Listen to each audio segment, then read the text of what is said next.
Hello there, everybody. Welcome to my channel. My name is Victoria. This is Radiant Moon Tarot. Today we are talking about the new moon in Taurus coming in on May 19th of 2023. We're going to talk a little bit about the new moon energies before we get started and pull cards for each astrological sign.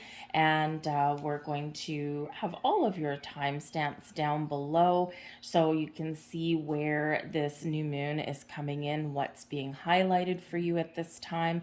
And of course, you're going to want to watch your sun, moon, rising signs for sure, but also your Venus sign, because this is Taurus energy and Venus is the ruler of Taurus.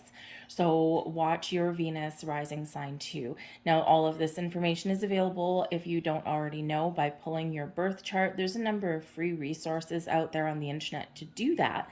And one that I like to use just because it's easy to use for people and it brings a very comprehensive report. I have no affiliation with them whatsoever.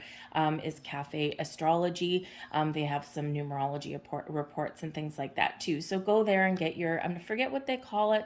It's either your birth chart, your natal chart is one of those two is probably what they do call it. Okay, and you can kind of see where these placements are in that birth chart of yours. But the new moon in Taurus, oh man, it's bringing a little bit of fresh air into our world here with this energy. We have had, normally Taurus energy is all about being grounded, focusing on the simple, comforting things in life.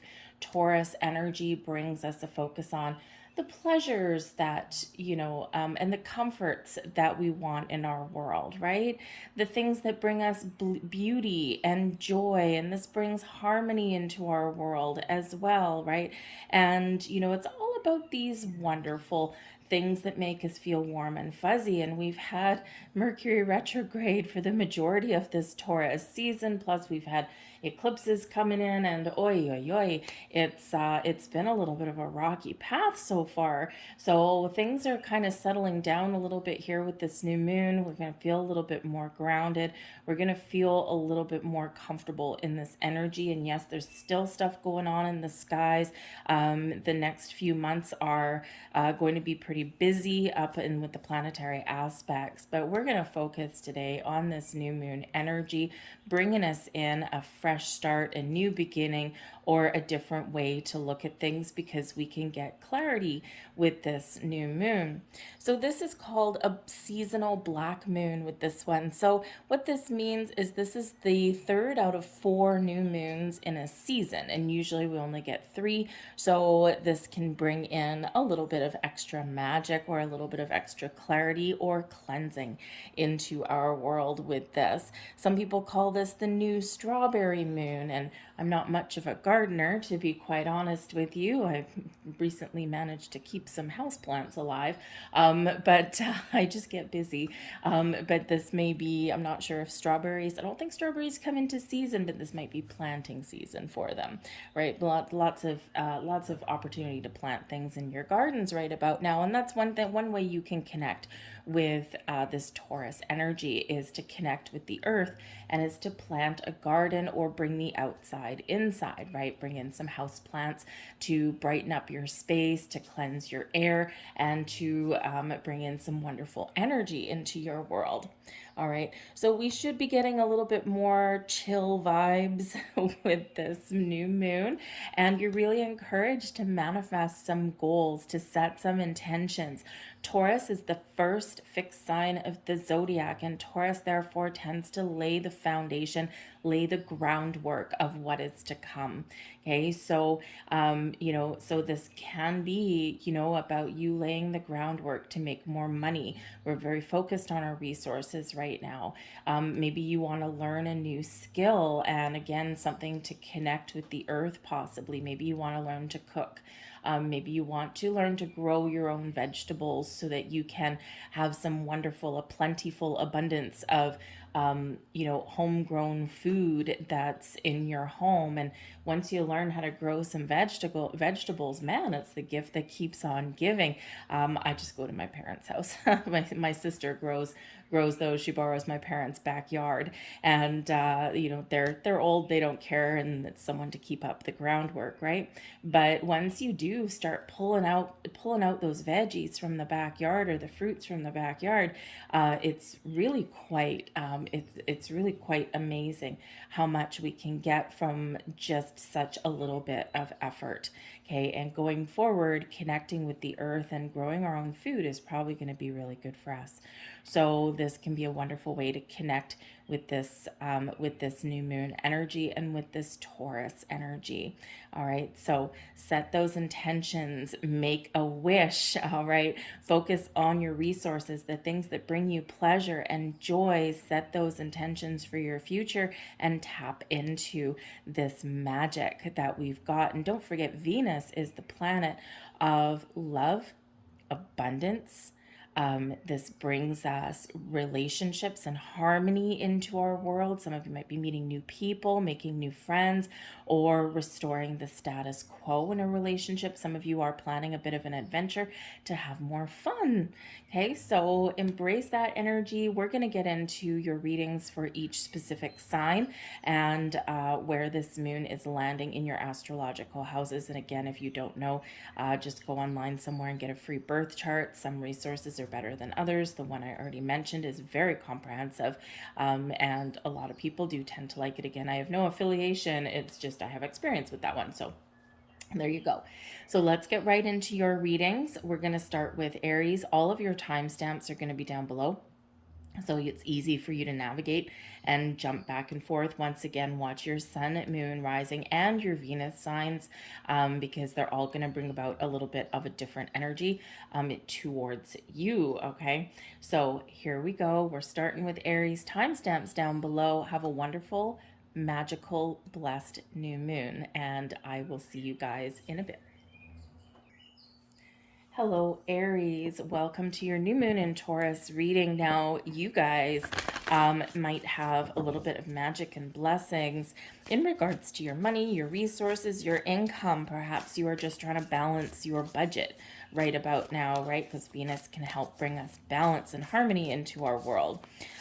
This new moon is very much highlighting your second astrological house, which is ruled by Taurus, ruled by Venus, and it has to do with your material and physical world, how you work, how you make your money, how you spend your money, right? Your assets, your properties, your values. Okay, but this can also have to do with your habits as well. So perhaps you're turning over a new leaf, perhaps you are looking at new things that you can start. That this can certainly bring in some fresh energy for you and a little bit of magic for you in regards to your income.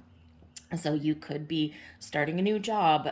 Maybe you're looking at new investment opportunities, right? And again, balancing that all important budget might be very good for you. But you might also feel very connected to the earth energy right now as well. Maybe you are planting your gardens or flowers or something that can produce something, right, that maybe you can utilize in some way. We're coming into, if you're in the northern hemisphere, we're coming into the summer season, right? So maybe you want to plant some aloe vera for those sunburns. You want to plant those strawberries so that you can, you can enjoy the fruits that come from those in the next few months, right? Or again, bring the outside inside to cleanse and purify your air. We have new moon in Libra energy coming in here for you. Know you are loved, and this is very interesting for you because this is Venus is the ruler of Taurus, but it's also the ruler of Libra. So, and this can help you restore balance and harmony, but this can help you really focus on doing new things or letting go of old habits, okay, to do the things you love, to spend more time with the people that you love, okay? Maybe you can make money out of doing something that you also love there as well.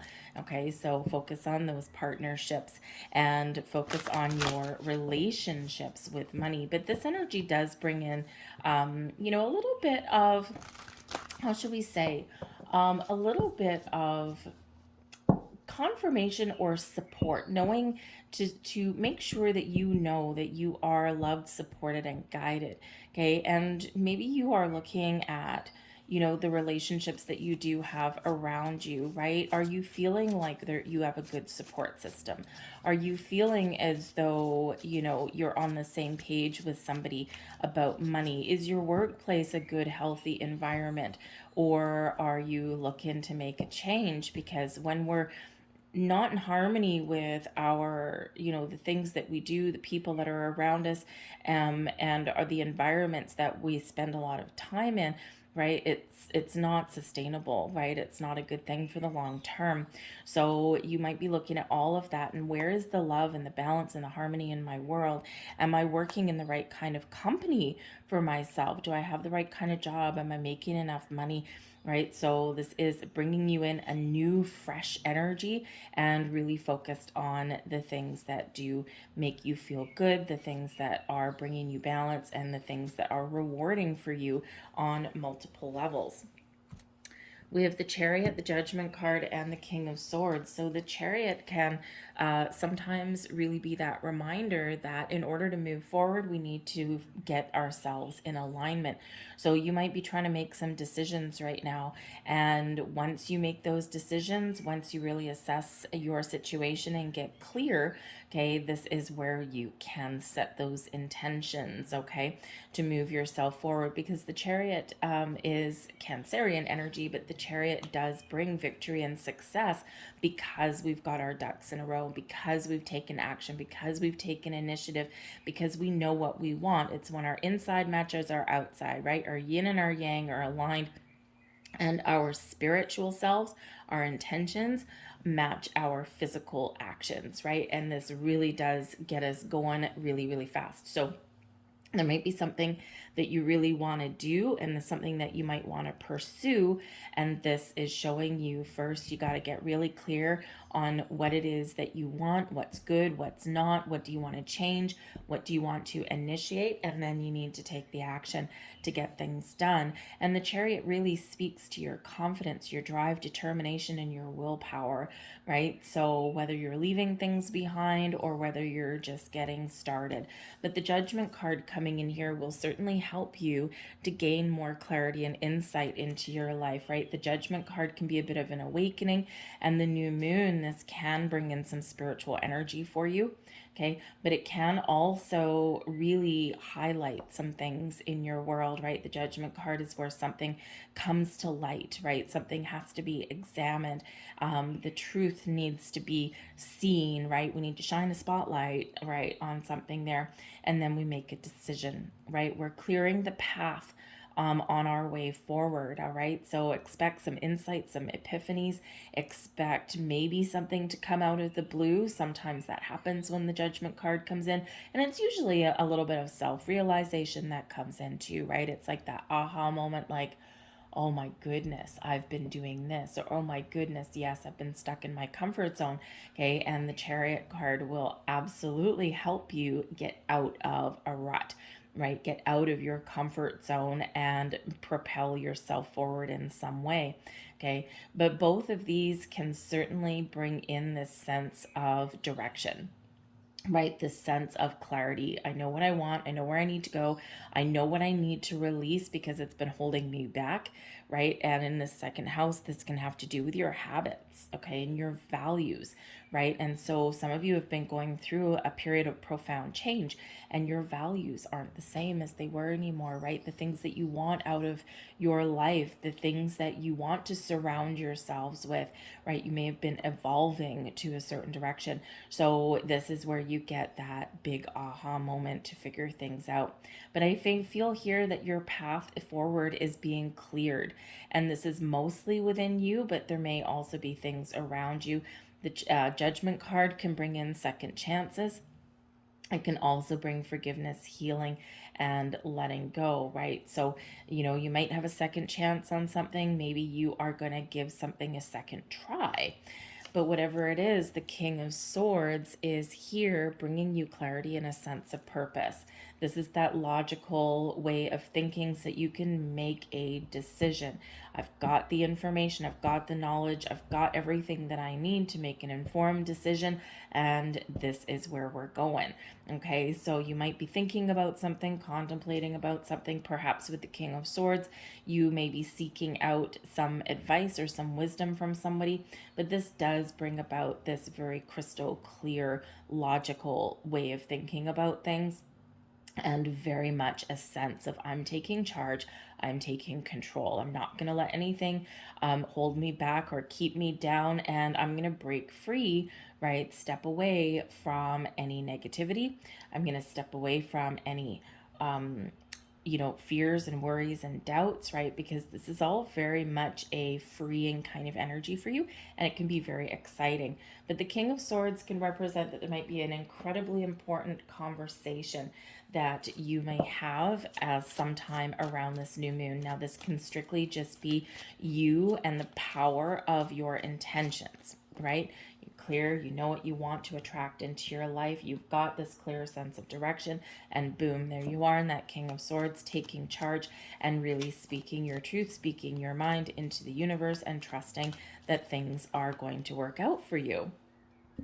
But there might be a very important conversation that you do have with somebody, whether it's a spouse, whether it's a friend. You might be meeting someone new. You might be paying for someone's services to give you some advice at this time. Okay, or if you are looking to elevate your situation, especially in regards to your money, right? This can be you going out on like a job interview and or getting that advice that you need. And if you are going to go out on a job interview, and if you have to have a very important conversation in any other way, okay, the King of Swords is the energy that you want to carry forward with you. So, but this can be somebody that you do interact with somewhere around this new moon. Okay, it takes a couple weeks to unfold. Okay, and this can really set you on the path, on the fast track, maybe even for success. So embrace all of that energy. It's wonderful. We have the element of air coming in here for you, bringing in some magic. And the air energy, work with the element of air to cut through the core of the situation and see the truth. And there is your reading right there in a nutshell, okay? So really the element of air is the mind. We are going to come into Gemini season, which is all about your thought processes, right? How you communicate, how you talk to yourself, right? And so this air energy, right? You could be expanding your knowledge base. Maybe there's something that you don't know, and this is where you may find the answers that you are very much looking for, okay? But there's maybe some truth that is unfolding around you as well. I accept that here now is exactly where I am, and that it is a place of profound learning. All right, so interesting. So perhaps some of you here, you in your quest for some information, some answers and truth, right? This can really set you free or get you back on track, right? And this certainly does give you clarity, a sense of purpose. But if you notice in this King of Swords particular card, he's got a book open and that sword pointing to something. Okay, so crack a book, okay, do some research, make sure you've got all of the right information, and if you've got any confusion, ask for some help or some clarity, and you will get what you're looking for. We have beautiful number 888 coming out for you. I am abundant. Say hello to some wonderful things in your world. 888 is a wonderful energy, especially coupled with your second house. As you focus on all the wonderful things that surround you, you're clearing the path for more positive energy to flow into all areas of your life and creating a place for abundance, okay? Beautiful energy coming in there for you. And we got a bonus one here as well. I was only going to get one. And we've got number 18, which is, of course, the number of the moon card. But we've got one new initiating action, and we've got 8 brings you in some flowing energy, brings you in flexibility and adaptability, but also can speak to abundance and manifestations. You are both open-minded and open-hearted, and your ambition, Chariot, is to leave this world better than you found it. Ensure that your goals are aligned with the collective need and with the highest good of all. I am kind-hearted in that energy. So that's what I've got there for you, Aries. I hope this is a wonderful new moon for you. And certainly it's bringing you in some wonderful vibes here. Okay, so embrace it, claim it, live it, love it. If you enjoyed your reading, please like, share, subscribe, comment, all of that good stuff. We are going to move on now to Taurus. Hello, Taurus. Welcome to your new moon reading. All right, so this has been quite the season for you guys. It's been a little bit challenging on some levels. We've had a lot of crazy energies going on, and oof, man, hope you're ready for things to settle down just a little bit and have a little bit of reprieve. This new moon is all about you. It's your time to shine. Where do you find happiness and pleasure and joy in your world? What do you want to create? Where do you want to lay the groundwork and lay the path going forward? Magical, magical energy for you. Make a wish, set those intentions, and try something new. It's a great time for you to really focus on making some improvements internally, externally, right? To break out of any bad habits that you might have. We all have them. Okay, and it's just part of being human, right? It doesn't matter what spiritual path you're on. Okay, we all have that human element. So this is a great time for you guys to just focus on you. What do you want? What brings you happiness, pleasure, and joy? What do you want to try? Where do you need to break out of your comfort zone? For some of you here right now, you might be just having a different outlook on life. Maybe you are getting clear about things that have been holding you back in some way. Okay. Some of you might actually be in this energy because you are at the very start of your astrological new year. You might be looking to say, well, you know what? I don't see myself carrying forward into the future with this thing, with this connection, with this relationship, with this job, with this habit, with this behavior, with this fear, right? So you might really be in this energy of breaking free from things, okay? And you're really setting those intentions and goals. It's a very important new moon for you because it is in your sign, and of course this is the start of your new year. Okay, and so this is where you do set those intentions, right? But do it in the way that you are attracting all of this wonderful abundance into your life. Okay, and it doesn't, those intention settings, rituals do not need to be complicated. The power of intention, never underestimate that. Don't get lost in fluff and flutter and complicated rites and rituals unless you gravitate towards those things. Keep it simple, right? That's the theme with you anyway, right? Keep it simple. Write your intentions down on a piece of paper. You can burn them in a fire and give them to the universe. Okay, always be careful with fire, right? Goes without saying.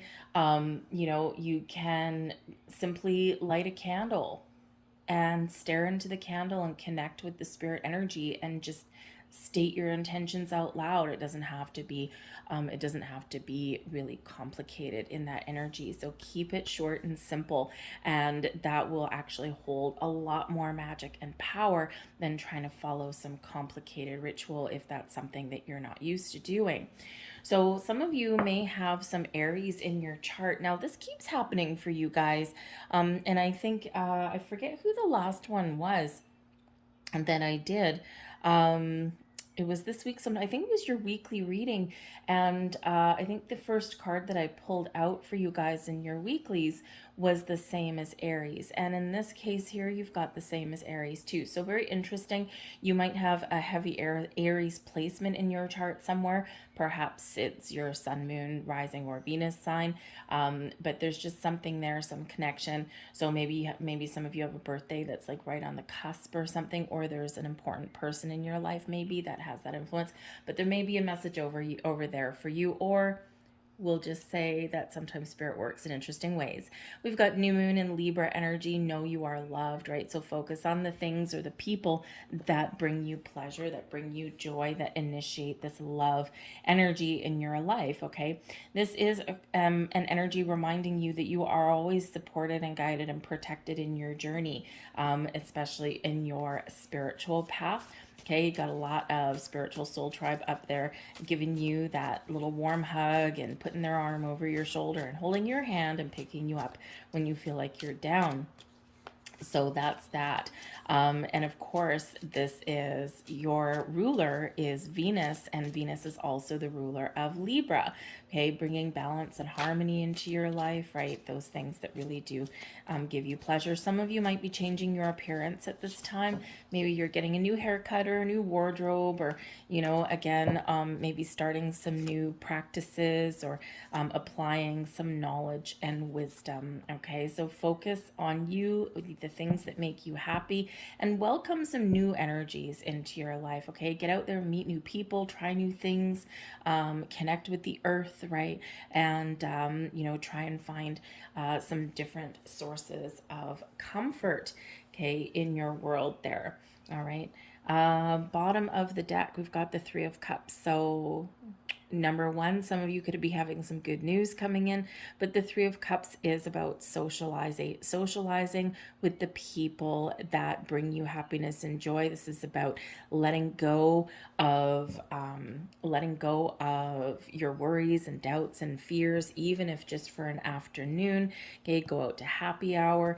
You know, go out dancing or sing or whatever that is, but it can be very much a social energy with that particular card, but it also brings a celebration. So perhaps there is, with it being at the bottom of the deck, it could just be this having fun and pleasure, but it may be that there's some news that you are expecting or that's coming in for you that does bring you happiness and joy, and it does bring a cause for celebration. Maybe you have a surprise birthday. Bottom of the deck can be a surprise birthday, you know, or just something that does bring in that jovial energy.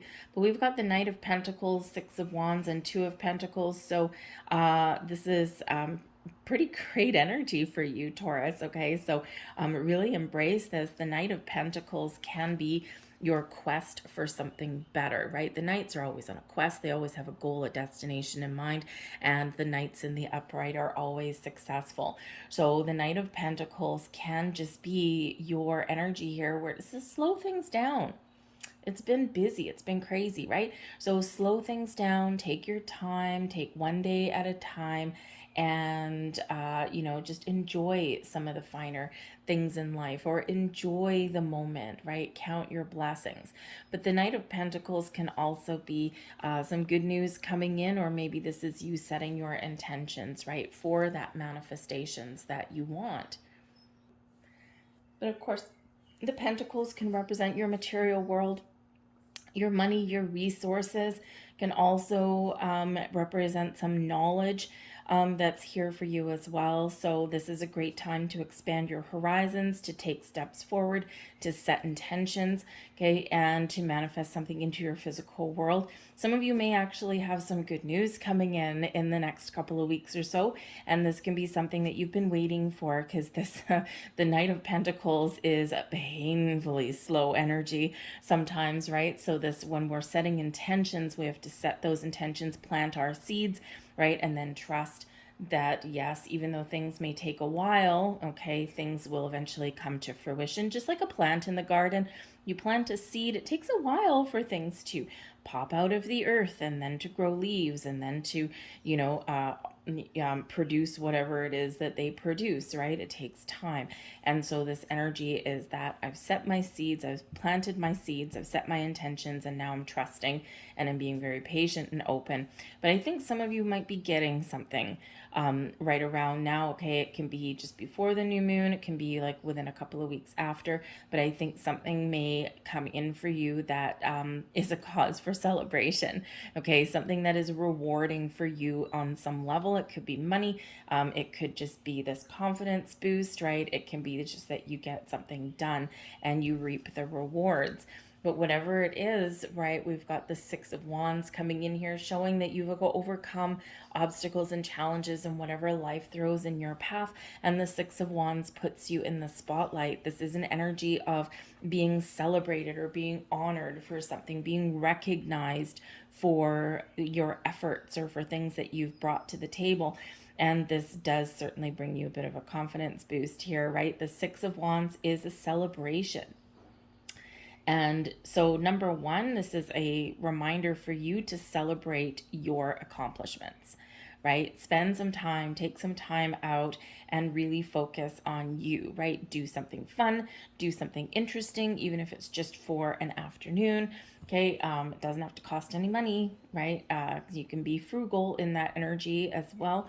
Okay, but this is bringing you some wonderful vibes into your world. But this can be an energy of moving forward. So this can be, if we read it like a story, right? We can have the Knight of Pentacles, right? Someone brings you and offers you something, right? See, this knight, he's offering something. Okay, so maybe you do get an offer of something, and here you are. Oh my goodness, I've made it. I'm feeling so happy. I'm moving forward in a wonderful direction. And I can't wait to see what else is yet to come, right? So, but again, you could just be getting gifts. You could be getting opportunities, right? Maybe those doors are opening for you, right? Whatever it happens to be, it's a celebratory energy. But some of you might have some decisions to make. Even when we get something here that is unexpected and surprising, the Two of Pentacles, sometimes we do need to kind of think about things. We need to kind of weigh up our options, right? We need to kind of say, do I, don't I? Or, if you've got multiple opportunities opening up for you, right, unlocking some doors, then maybe it's like, which one is best for me? So the Two of Pentacles can be that decision-making process that we all go through. So decide what you want, decide where you're going, decide, is an opportunity right for me, right? And when you're flexible and you're kind of looking at things from all angles, then those decisions get to be a little bit easier. But the Two of Pentacles does also represent balance, harmony, flexibility, and adaptability into your world as well. Okay, and it does remind you here, I think there's a big message here for you guys to slow down, because this shows that there's often imbalance somewhere in your world. And even though you're capable of keeping things together and you're capable of taking on a lot, okay, it's not sustainable for the long term. So, so you could be just having a look, taking a step back in your world, seeing, where do I need to find more balance, right? Where do I need more harmony in my life, in my relationships, in how I do things, right? And again, this Venus energy, which rules both you and Libra, okay, does really highlight some balance and harmony in your world, okay? Keeping things on an even keel. So that's a very important thing for a lot of us to focus on, but it's very much being highlighted for you, okay? So let's get a few more cards here and see what else we've got coming in for you guys. Thank you very much. So we have here, we have perseverance. Well, hello, Knight of Pentacles, right? The Knight of Pentacles, one thing at a time, one day at a time, but doesn't let anything stand in their way, right? And keeps on going to the finish line. The motivation to keep going despite the odds. Now, this particular deck here is some magical symbols. So I'll hold that there. You can take a screenshot of that, and that can activate that energy for you. Moon message: I can guide and lead others wisely and with love. It brings you in some moon goddess energies. Very nice in that. Okay, and we have message, lovely. We've got number 99 coming in here for you. Nines do represent completion, right? You've completed 1 year of your life, an astrological year, and you are reaching out and you're moving forward, stepping into a new one. It is time to get to work on the realization of your soul's mission in life. You have a higher purpose in this life that is yours and only yours to fulfill. Unleash your true power. I am courageous, right? Make the changes that you want to make.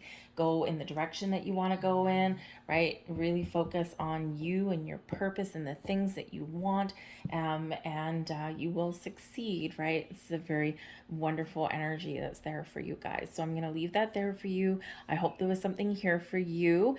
Remember, the energy does take a couple of weeks to fully unpack with this, okay? And sometimes up to about 6 months, right? Because look forward to your full moon in your sign later on in the year, okay? But the immediate effects of this is right here and right now. But if you enjoyed your reading, please like, share, and subscribe, and throw a comment in the box down below as well.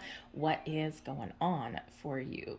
So I thank you for watching. I hope you have a magical new moon. We're moving on now to Gemini. Hello there, Gemini. Welcome to your new moon in Taurus reading.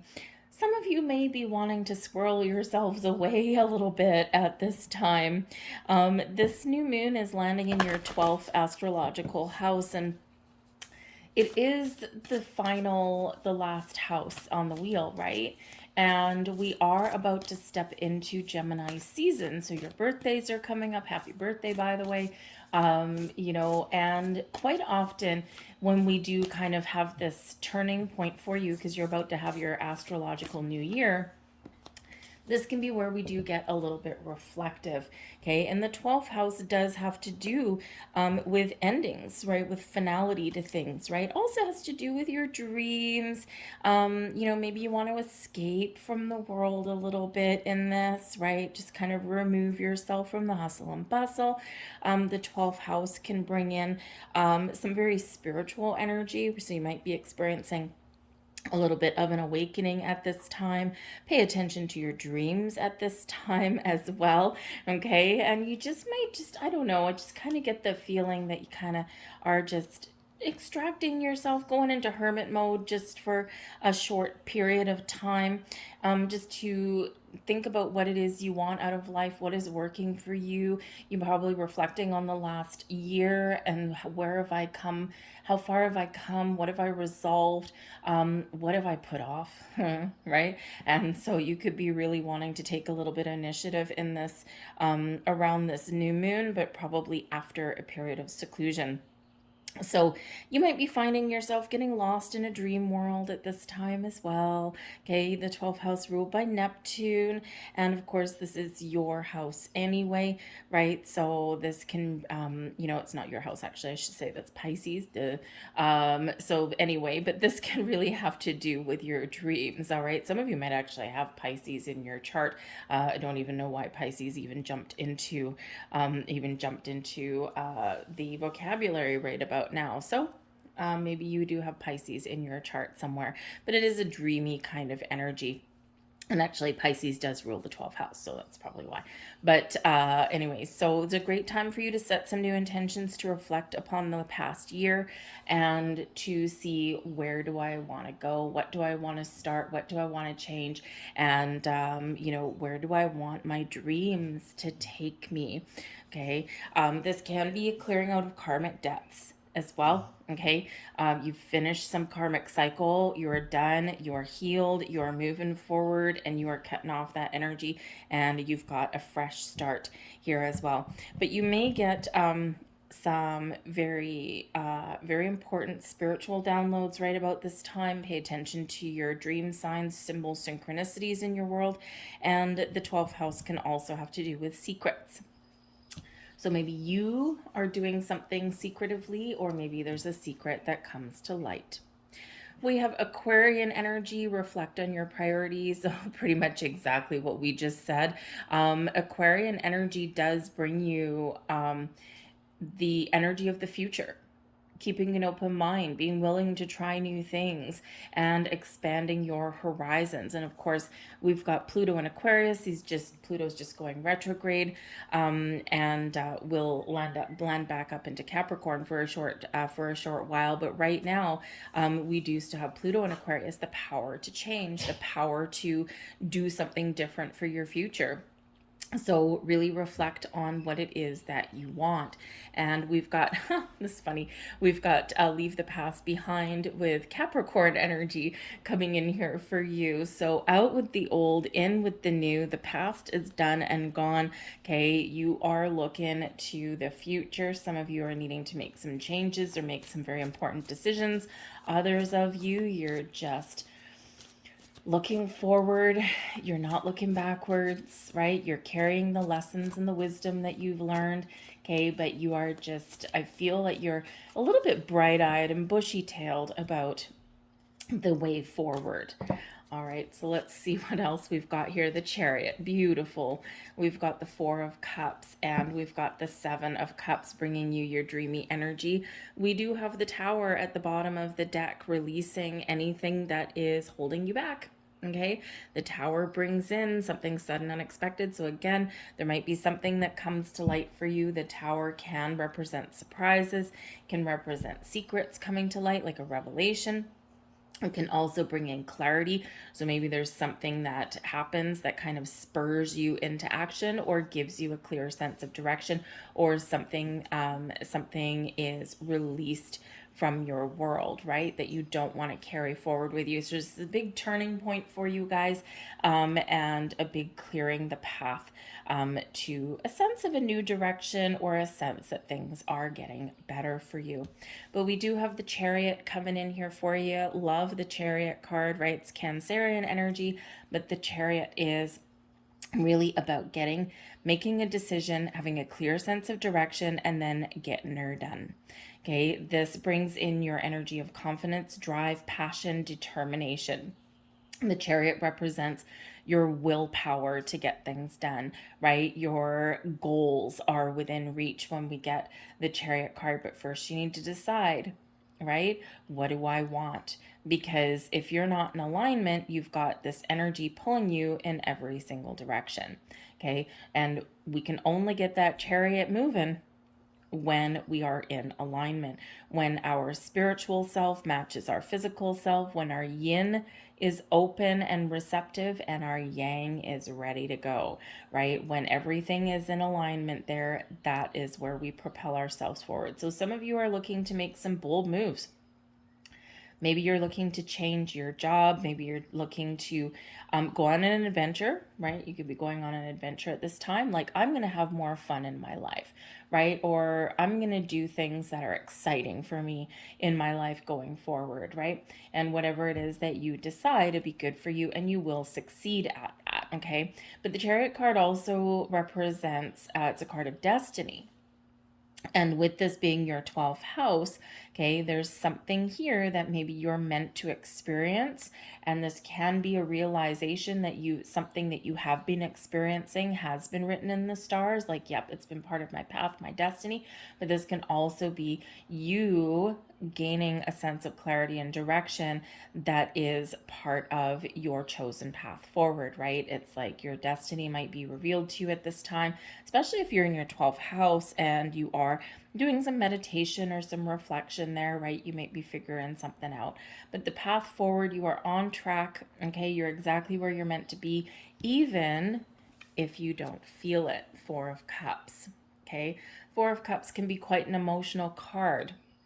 This is where we're sometimes having a look at where we are and we're not feeling connected, or we're kind of wondering, like, is there something better for me, or how can I improve my situation? And sometimes we're just in this energy of apathy and boredom, a woe is me kind of energy a little bit. But when we actually broaden our perspectives, and when we really look at the big picture, and when we get ourselves in receiving mode, we find that there's something here for us. There's a way forward. There's something new. There's some way that we can make those improvements, that we can re-engage with ourselves or our situations around us. All is not lost, right? Sometimes in that Four of Cups energy, we get fed up, we get disillusioned, okay? Or we just, we're just like, I don't know, there's nothing really wrong. I'm just not feeling it. I'm not feeling connected. I'm not feeling, all of these things. So the Four of Cups can represent that there is a way forward, that there is a new approach that we can take at things, but we do need to be engaged, and we do need to open up our energy there, okay, so that we can see the potential, we can see the possibilities. Sometimes that does mean leaving something behind. Sometimes maybe we're waiting for something to happen, and the Four of Cups, we're just getting fed up. It's like, ugh, nothing's happening, nothing's changing, all these doors keep closing on me, I'm not finding what I'm looking for, and I'm just getting fed up. And then quite often, quite often that is when something does come in, we get answers, we find solutions, or we get, things that we can turn around. But again, we do need to be open to it. So if you find yourself in woe is me territory with that particular energy, how can I open myself up? What is the possibilities, right? When we expand our mind and we open our heart, the world is our oyster. And we've got the Seven of Cups coming here for you as well. Now, the Seven of Cups can sometimes say, hey, you have a choice to make. You're procrastinating, and this has you going around in circles. Hello, Four of Cups. Do I want this? Do I not want this? Where can I go? I'm just stuck in a rut, right? I'm not feeling connected. Okay, all of these things. And, round and round and round we go. And that's not where we want to be. So the Seven of Cups can sometimes be that you need to make a decision about something, or you need to keep an open mind, because by not doing that, or by playing into your fears, or by staying in your comfort zone, you are just going around in circles. So the Seven of Cups also does speak to our hesitation because of the fear of choosing the wrong path, right? The fear of, having regrets, and the fear of failure, the fear of success, right? If I make this choice, where will this lead me? I don't know. So therefore, I'm just not going to do anything. So be aware of that kind of energy. And I feel like here that if you have been in that energy, if you're kind of are right now, the Chariot card coming in here, that energy is what's really going to help you, boom, move forward, okay, in some way, right? Even if it's just emotionally, right? It doesn't have to be physical changes. It can just be emotionally. It's like there's something here that's just, playing with your emotions, and we need to address that. And then I think the Tower card on the bottom of the deck is probably going to help you to clear your path forward, right? Give you clarity and a sense of direction. But the Seven of Cups can speak to your dreams, your fantasies, the things you imagine. Imagine all of these things. We've got love, we've got money, we've got all these things, right? All these possibilities. So this can certainly be your opportunity here to turn a dream, 12th house, into reality. Because you're about to step into your new year. And what do you want? So let's get a few more cards here and see what other messages that we've got coming out for you guys. Okay, so remember, don't live in your fantasy world, okay? Turn that dream, turn that vision into reality. But yes, sometimes you need to get out of that comfort zone to do it.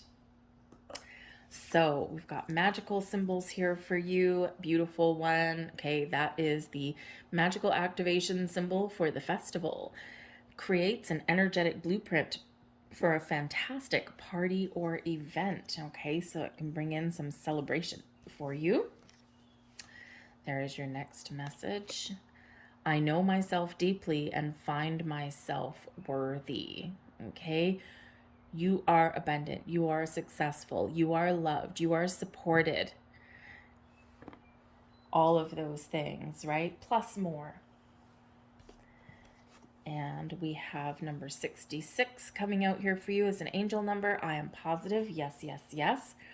Your guardian angel is teaching you the essence of unconditional love. You are encouraged to have faith that the universe will provide for you while you are manifesting your inner desire. And your final one is number 2.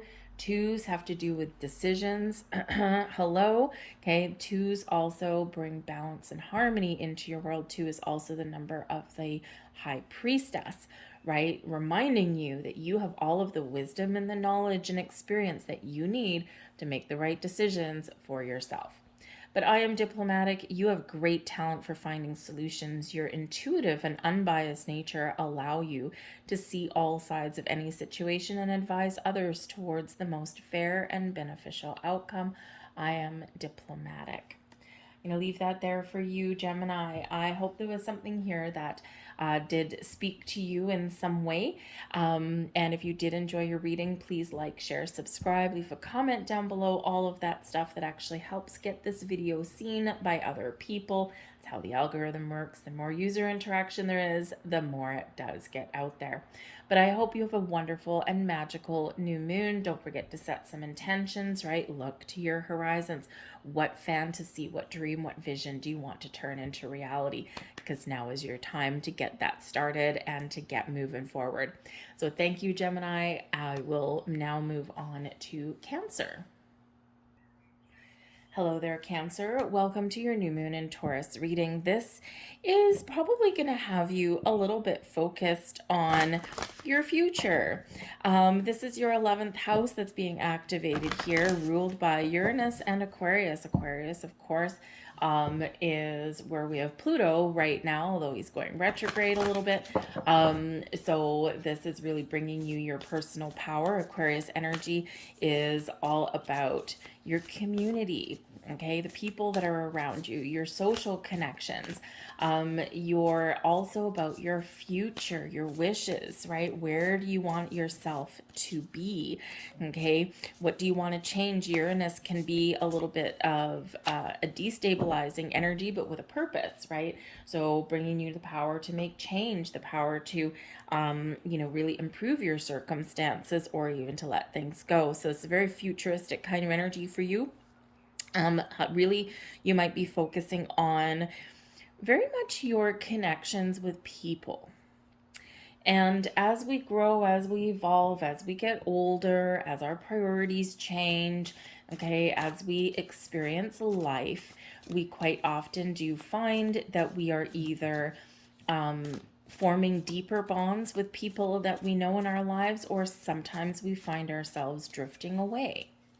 So you might be very very connected right now and very focused on meeting new people, expanding your social groups, but not to ones that are frivolous, to ones that are actually meaningful.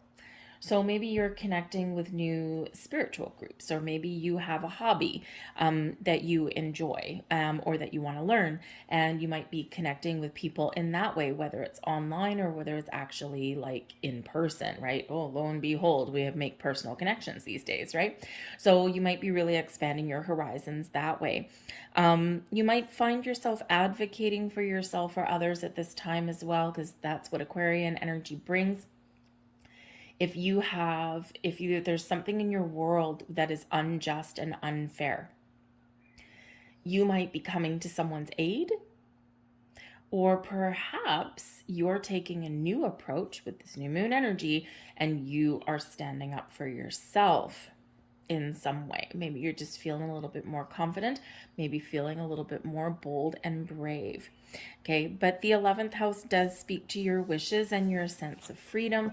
So make a wish to set yourself free.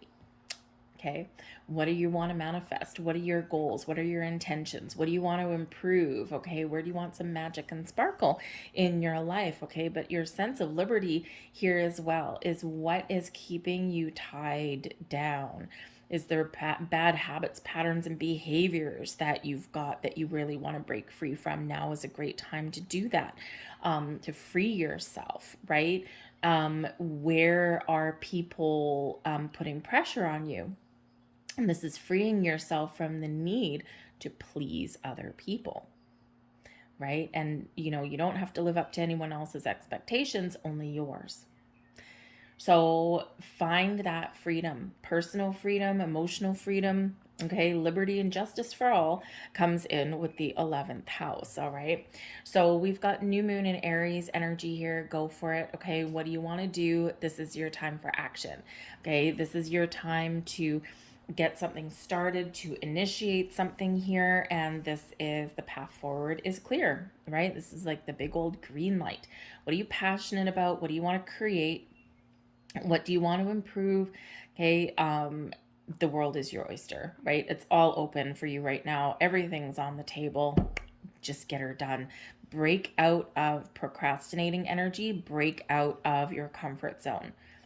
Nothing exciting and nothing changes in your comfort zone, right? We've always got to step a little bit out of it. Yes, it makes us uncomfortable. That's the point, right? So when we're in the energy of comfort, we do tend to get a little bit stuck, and it's not that it's always good in our comfort zone, right? Our comfort zone's not always good. It's not always healthy. It's just what we're used to. And we have the ability as humans to get used to just about anything. So break out of that comfort zone. Step just outside it. Just dip a toe in the water, okay? And you will see that there is some magic to be had there. But this new moon energy is very much helping you to set your intentions, to set your magician wishes, and the Empress. Oh my goodness, and the Page of Wands. Oh my good Lord. Okay, yeah. So hold on to your hat. Dream big, wish big. Set those big intentions. Keep your manifestation ritual simple, okay? It doesn't have to be complicated. You don't have to do 25, 30 steps, okay? You don't have to do all of that. Remove the fluff and flutter. Remember that Taurus energy is about simplifying your life, okay? But we do have the Empress card, which is the ruler of Taurus and also Libra. This is bringing in some Venus energy, right? So very wonderful. The magician, your inner magic, your power to manifest things in, your power to create, okay, and your power to do whatever it is you want, basically, in your Page of Wands. Excellent energy. So this is a time of abundance and growth for you, a time to take pleasure in the finer things in life or the simpler things in life. It's a great time for you with the Empress energy to manifest your goals and dreams into reality and to start something new. Very fertile time for you, okay? Some of you here with your 11th house, you might be focused on children or your family, expanding your family maybe. This is a pregnancy card, right? And we do have a page. Okay, so we do have a pregnancy card. We've got that magician, and we do have a page, which quite often can be part of manifesting children into your life. So perhaps some of you, if you're not planning on getting pregnant, and if that's not, you don't see yourself headed there, just be a little bit aware of the fertility, okay, that's coming in here for you. But the Empress card does bring love and abundance and fertility. It's a time of harvest, time of expansion and growth, all of these wonderful things, the pleasures in life, the beauty in life, harmony in your relationships, right? All of these things. It does bring in new, okay, or it does bring in a sense of calm and peace, right? Focused on love and abundance. So for some of you, yes, maybe you're meeting new people. Perhaps some of you are starting new relationships, right? Some of you are already receiving something that you've previously manifested into your world, okay? And this is a new beginning for you on some level.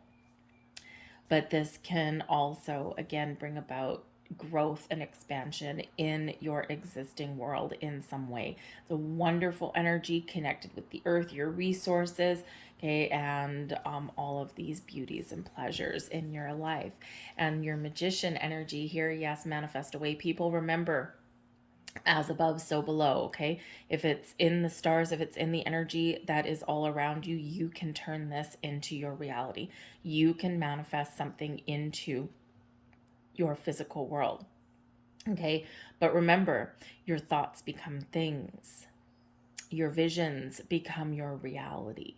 So just remember that when, we're always constantly manifesting things into our world, even if we don't realize it, right? Or, if you start out your day in you stub your toe as you're getting out of bed, okay? How do you deal with that? Okay, do you get stuck in that energy like, damn it, this is how my day is going to start. Oh my goodness, my day is going to go downhill from here. And sure enough, it does. But another person can stub their bed as they get out and stub their toe as they get out of bed in the morning, and they'll be like, whew, baby, well, I guess I don't need coffee to wake up. All right, well, I've started my day out this way. It can only get better from here. And then it does. So remember, your thoughts, the power of your mind and the power of your intentions and the power of your own energy, right? That is your personal power. And yes, that does manifest all the live long day. If you expect the worst, you will get the worst. If you expect the best, you will get the best. Okay, so remember, in this energy, always manifest from a place, Empress, of abundance and positivity. Never manifest from a place of negativity or lack, or focus on the things that you don't want, because what happens is wherever we put our focus, that is what it will blossom and grow. So the universe doesn't hear I want or I don't want, right? So, if we were to just grab crystal, okay, beautiful, beautiful quartz crystal. It's very interesting, very rough, very cool, right? Reflects light really well. And if I focus on this crystal, right, if I don't want any more of these, right, then if I say I don't want any more of these crystals, but I'm focused on the crystals, so I'm still going to get more crystals, right, even if I don't want it. Okay, and same thing if I do want it. Beautiful crystals, thank you very much. I'd really like more of them, of course, because I'm focused on the crystal, I'm going to get more of those. So make sure that you are only focusing on the things that you want to manifest and create in your life, right? We do need to look at problems, we do need to look at issues, but we need to look at them just to understand them, and then we need to shift our focus away, right? And we need to focus on the solution and moving forward, okay? And really focus on where we want to get to. That very futuristic energy that's Aquarian, right? Is that, it's like, how do I get over this? How do I resolve this? How do I get past this? How do I do something differently? Okay, so just remember that when you are manifesting things in, and focus on the things you want to create in your world, or that you want to improve in your world, and you will get it, because you have all of the tools, the resources that you need, and you have all of that magical powers within.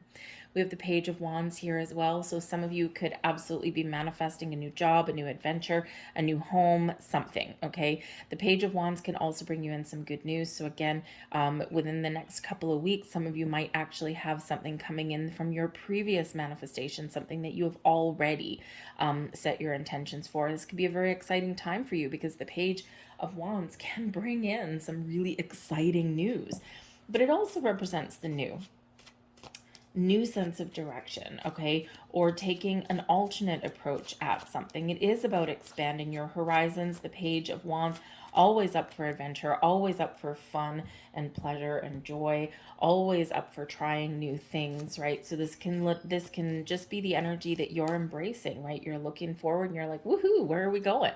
Right? And you're not letting anything hold you back in that energy, however that looks like to you. All right, so it can be very, very exciting for you, right? So exciting times ahead. There's a clear path forward, right? And embrace that wonderful childlike excitement of that Page of Wands. But again, some of you may already be getting some good news in here with this new moon. So something that probably going to put one hell of a smile on your face. It can be new people, it can be new social groups, it can be something like a new job that you're manifesting in. Okay, it can be the sense of personal freedom. All right, whatever that happens to be for you, a little bit of excitement on the horizon. So we have here the star. Okay, so this is magical symbols, all right, that are activating energies in your world. So if you want to take a screenshot of that, and you've got the star, and the star, of course, is what associated with Aquarius. The silver energy of the star brings good luck and serendipity. Beautiful, right? Very magical energy. I've got two of these moon cards that came out for you. Your first one, there is your card. I seek truth and act upon my realizations. All right. Okay. Get clarity, see the truth. There is another card for you. Life is conspiring for me. Yes, it is. Okay. Even when we have those challenges that we have to deal with, we always do, right? Challenges, we learn and grow more from the challenges in our lives than we do when everything is all honky-dory all the time, right? And remember, even if life throws you a curveball, it is for your best and highest good. We don't see it at the time, right? Especially if we're going through something really challenging. Okay, we don't see it at the time, but later on, upon reflection, we realize, now I know why that happened. Now I know why that didn't work for me. Now I know why that door closed. Now I know why I had to experience that, because it's giving you the tools and the wisdom, right, to move forward. So life is always conspiring for you, never against you. And that is a huge shift in mindset. that really does bring you more magic and power. We have number 666 coming here for you, and no, that is not a negative number in any way, shape, or form. A wake-up call for you to re-examine your current situation and change the direction of your thoughts so you can raise your vibration to a more positive frequency. I am centered, okay? Remember those sixes when the next time you go down into a negative rabbit hole there, remember, come back to center, process your feelings, process your thoughts, and then shift your focus. All right, it's this wonderful energy that raises your vibration. Okay, I'm going to leave that there for you guys. I hope there was something here for you. You got a lot of magic in the air, some great supportive energy for you. What are you going to do with it? Choice is yours. Choice is always yours. So I'm going to leave that. Thank you for watching. If you enjoyed your reading, please like, share, subscribe, leave a comment down below. What is unfolding for you, or where do you see yourself going? What are you manifesting into your world? So thank you, folks. I will now move on to Leo. Hello, Leo. Welcome to your new moon in Taurus reading. This can be kind of interesting for you.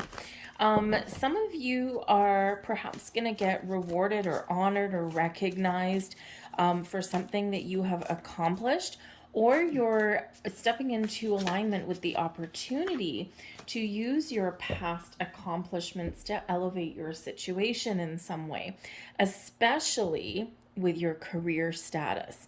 This new moon is occurring in your 10th astrological house. And this does represent your public image, the honors. Maybe you're getting rewarded for something. This represents your goals, your career status, your reputation, how people see you, but also your influence on others and also on your world around you. So it can be a very wonderful placement here for your new moon. So maybe some of you are wanting to start a new job, or maybe you are getting some sort of rewards for a job well done, for things that you've already accomplished, right? Now it could be something as simple as some public recognition, right? Like, you know, hey, can we all, you know, give Leo the recognition they deserve, because we had this major project, this major problem in our workplace, and they knuckled down for the last 6 months and resolved it, right? It can be all those kind of things, okay? But this can actually also be something that you can turn into some money, some cash, and maybe where you can go for those promotions, those raises, right? Remember, we've got some new energy that's coming in here with the new moon. So this can be where you might have a opportunity opening up in your workplace, right? So you can take a leadership position, or maybe you can spearhead a project, and this can really put you on the fast track for success. Some of you are looking to, maybe start a new job, okay? And this can be a great time to do that here as well. All right, and to, because this does bring in your ambitions, right? It doesn't have to be anything with your career path. Maybe there's just something that excites you, something that you're passionate about, and maybe it's something that you've tried previously and kind of got too busy and strayed away from. Maybe it's something that you want to learn, right? So something that you're really determined to either try, pick back up again, or master. All right. So it can be all this wonderful energy. So a little bit of fame and fortune may come in here with this 10th house energy. We have full moon in Aquarius energy. Be real, be true to yourself, be authentic, and it's in your authenticity. Okay, this is where the rewards come, right? You're trustworthy. People tend to follow you. Okay, you are a natural born leader. Okay, but be realistic about what it is you want and why. Okay, and you just might get what you're looking for. This Aquarian energy with the full moon energy coming in for some of you, you are very much wrapping up something, right? And again, with this being in your 10th house, right, you may have been working towards something. You may have had some things on the go, and this is where things come to fruition for you. This is where you get a sense of completion, like, yes, I did it, and this can really give you a leg up. in some way, okay, can set you up for future success here. But this Aquarian energy that comes in here does have you looking at the future, and it does have you willing to try new things or to try a different approach at something, or to really look down the road and say, where do I want to get to? And is this the right time for change, or can I improve my status where I am right now? Okay, so you could just be making some decisions with that energy there. We have the Two of Wands, the Seven of Wands, and the Ace of Wands. Wow, fire in the sky for you guys. Okay, it's wonderful. Of course, the Wands energy, that fire sign, right? You are a fire sign. So we've got this passion and this fire coming in here. The Two of Wands, right? Your future is wide open, right? You need to put a plan in place. You've got an idea. There's something that you want. There's something with this Ace of Wands that inspires you, that you're passionate about, something you want to create, something that you want to try. Okay, the Seven of Wands, right? You are in a position of power right now. Recognize your strengths and recognize your accomplishments, all right? But the Two of Wands, the world is your oyster, okay? This is where we are making a decision. We're figuring out, what path do I take, right? What do I want to try? What do I want to change? Okay, where can I use my strengths and my previous accomplishments to my advantage?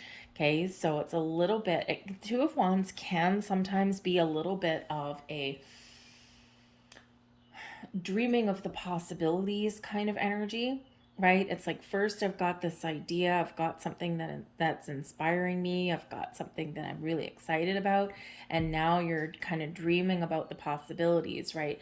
Where do I go from here? How do I turn this into reality? What's my next steps? Right, so you might be keeping your options open. Maybe you are very much maybe in a little bit of a dream world there, right? Oh, imagine what can happen if I try this, or where can this go? And so sometimes we do need to kind of step into our imagination a little bit to figure out what the potential to things may be. But the world is your oyster with that. Anything is possible. The doors are open, the portals are open for you. Figure out what you want, and then, really kind of stay, what next steps do I need to take? Because even if we're setting intentions, we're manifesting things into our world, we're using our accomplishments, to make some wonderful progress in our lives, right? We do sometimes need to keep that open mind, and we do often need to figure out, what are my next steps, because we're always co-creating our reality, right, in conjunction with the universe. So the universe does its part, we've got to do ours too. Okay, and this shows you're getting yourself prepared for action. You're just trying to figure out what your next steps are, and trust that you are supported energetically on your journey forward, right? The Seven of Wands, right? This is where we are very much up for a challenge. Okay, the Seven of Wands is where we're tackling things from above, right? We're elevating ourselves, and so that we can overcome our challenges and our obstacles on our way. The Seven of Wands shows your power, your strength, your confidence to face issues, to face people, to stand up for yourself, to speak your truth, or to be that leader that you absolutely are.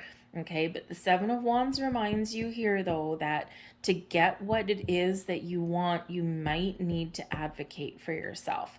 Okay, and even if someone does give you a great pat on the back, or the attaboy kind of thing, right? And it's like, yeah, okay, so I've worked all this overtime, I've done all this stuff, where's my rewards, right? And so sometimes we do need to, unfortunately, advocate for ourselves. So if this is, for example, where you currently work, right, you've got to state your case. This is what I've brought to the table. This is what I've accomplished, what I've overcome, and this is what I'm asking for. This is what I deserve. Okay, you may get a yes, you may get a no, right? But if you were in that kind of situation, even if it's a relationship, right? This is what I want out of this relationship, right? This is where I see this is where I want to go. This is what I want my future to hold for me. And if you don't state your case, if you don't say what it is that you want, right, then you're not going to get it, or you're going to get stuck in a rut. Okay. Because sometimes we do need to have that all important conversation, internally, externally, whatever that happens to be, in order to figure out what our next steps are. Right. And especially your 10th house can be very much focused on your career. Okay. And, if you don't go in and if you don't say, this is what I want, even if there's like a promotion, maybe in another department, or another office or something like that, right? If you don't put yourself out there, okay, then again, you're not going to get those answers. Because imagine walking into your boss's office and saying, hey, I see there's an opening in whatever department for this leadership position, and I know that I have all of the skills to do that. I know that I can be successful at that. And now if your boss turns around and says, no, I can't lose you out of my department, or, no, I don't think you can do that, or whatever, or I deserve a raise, and you turn around and no, we can't, we're not giving out raises, or no, I'm not paying you your overtime.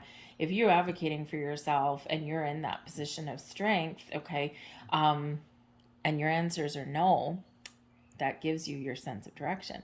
Same thing if it's a yes, right? So sometimes we do need to speak up. But the Ace of Wands is here for you as well. So this really does give you your power to manifest things into your world, okay? To take a fresh approach at or take a new approach at an old problem. To start something new that's exciting for you. The Ace of Wands brings us those flashes of inspiration. It really lights the fire in our soul. For some of you, this is a new way forward in a relationship. This can be a new way forward on your career path. This can be you getting what you want, because the aces are all about manifestation, right? So for some of you, you are getting what you want. You're getting what you ask for. Because why? Because you have overcome and you have asked for what you want, right? You stepped into that leadership role. For some of you, this is something new, right? Because when one door closes, another one opens for you. Okay, but the aces do bring a little bit of luck. They do speak to your power to manifest things into your world, okay, and to also follow your goals and your dreams. And this is a great time for you to take those steps forward. All right, figure out what you want, what you're passionate about, what lights the fire in your belly, okay, and go for it. So let's get a few last cards out here for you and see what else that we've got. Much. So a magical symbol for you. Ooh, we have the Philosopher's Stone coming out there for you as a magical symbol, activating the Philosopher's Stone energy. Powerful manifestation of wishes and goals by harnessing universal energy. Hold that up again if you want to take a screenshot of that and save it on your phone. Okay, we like that. And what do we have? The power to manifest that. Know what you want first, though. There is your next card. Every day I bring radical self-love to my mind, body, and spirit. Powerful affirmation for you, okay? Right? And remember, do what you love what you do, believe in yourself, be confident, be bold, be brave, and that's where the magic happens. We'll get you an angel number 3, related to the Empress card. 3s are about teamwork, collaboration. It's also about creation and the basis for manifestation. But I am charismatic. Yes, Leo, you are. Expression comes naturally to you. You are very skilled at communicating your thoughts through conversation and creative pursuits. You are able to get others on board with your ideas. Okay, I am charismatic. Yes. Right? You're a natural born leader. Step into that lead, take the lead, play the lead role, okay, and really take charge. Leave that there for you, Leo. I hope there was something here that resonated with you. If so, please like, share, subscribe, leave a comment down below. What are you manifesting? What's coming to fruition for you right now? Where's this excitement and this passion in your life? But I thank you for watching. I hope you have a fantastic new moon. We are now going to move on to Virgo. Hello there, Virgo. Welcome to your new moon in Taurus reading. What is your vision? What is your goal? What are your dreams? What are you thinking about? This new moon is activating your ninth house, and this all has to do with your higher mind, your big ideas, okay? Also, your belief systems, right? Your philosophy on life, your belief, your spiritual senses are awakened. Okay, your faith, right? Where do you have faith? Where are your belief systems changing?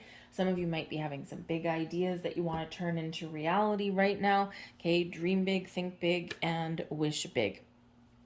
Some of you might be thinking about your beliefs right about now, right? And I used to believe in this, and this is how I was raised, but that doesn't really quite work for me now, right? There's some new things that I'm thinking about and a new way of living, being, or believing that is coming in there for you, okay? Or you can also be thinking, how can I integrate the new with the old belief systems, right? How can we find that healthy balance and how can we incorporate those together? Some of you might be looking at traveling right about now, right? Maybe going on a trip, a journey. Could be like a learning trip. Maybe some of you are traveling for school, traveling for work, for a conference, that kind of thing. Something where you learn something, expand your mind. Okay, but you might also be just traveling and maybe going and taking in some architecture or learning about new cultures, right? Those kind of things, right? And going, I mean, imagine like backpacking through Europe or something and, kind of really integrating with the people and the culture, right? In a way that you wouldn't normally if you just flew to a resort and sat there on the beach for a week. But some of you might also, yes, be maybe traveling for fun right about now. The ninth house brings about big trips, big ideas. Okay, all about this expansion of the mind, learning things, applying knowledge and wisdom.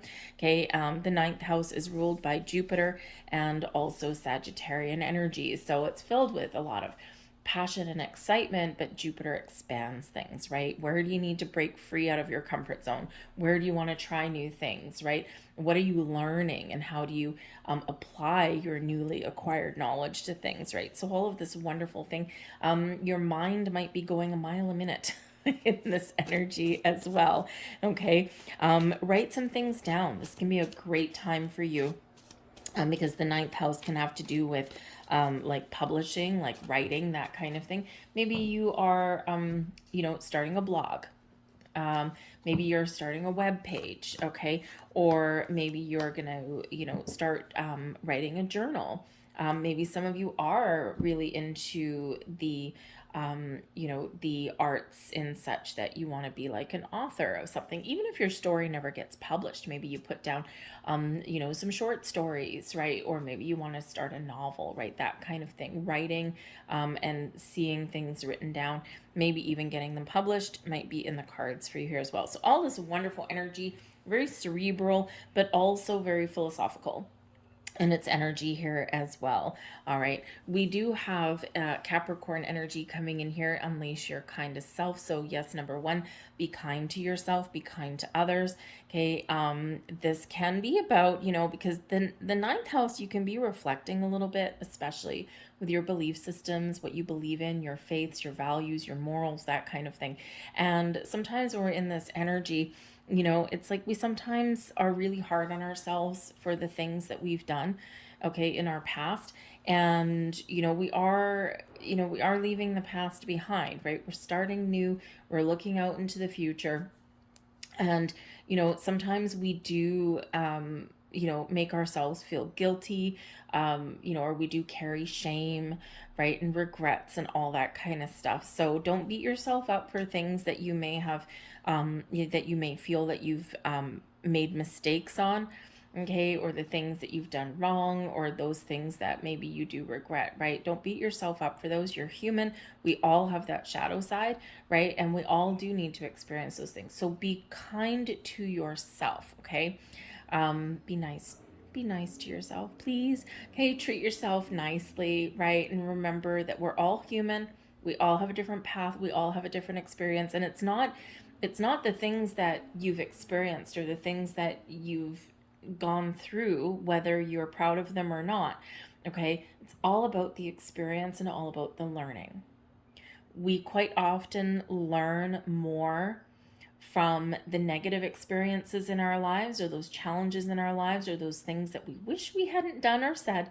We learn more from those experiences than we do when things are just all bright and sunny and rosy all the time.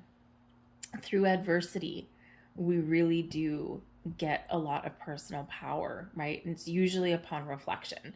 So don't beat yourself up for things. Be nice to yourself. Do something nice for yourself at this new moon. Buy yourself some flowers. Take some time for yourself. Okay, take yourself out for dinner. Okay, but ultimately, love yourself. Okay, so we have the Empress. Love yourself. We have the Five of Pentacles. Don't do that to yourself. And we have the Four of Wands. Yes, celebrate. Okay, so we do have the Empress coming in here for you. And of course, this new moon in Taurus that is ruled by Venus, as is the Empress card. So this is a time of creation for you. The Empress does have to do with love and happiness and harmony and abundance, creating new things in our lives, manifesting new things, believing in ourselves, right?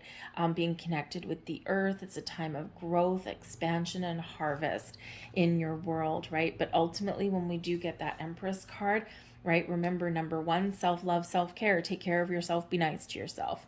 Okay?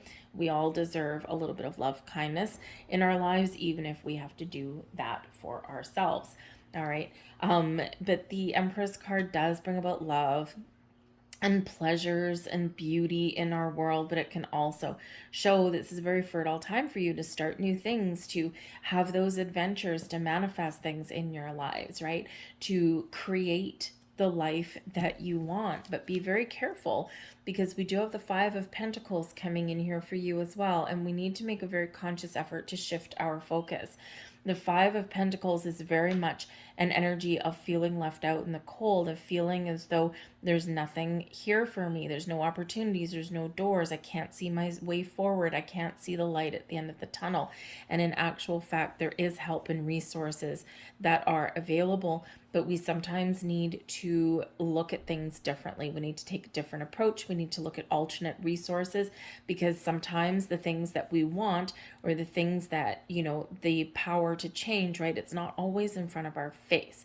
But when we're in the Five of Pentacles energy, this does represent a lack mentality. So this can certainly represent that you are being led and guided and uplifted through this new moon energy to bring you out of a downtime, bring you out of a period where you don't feel like you have the money or the resources or the opportunities.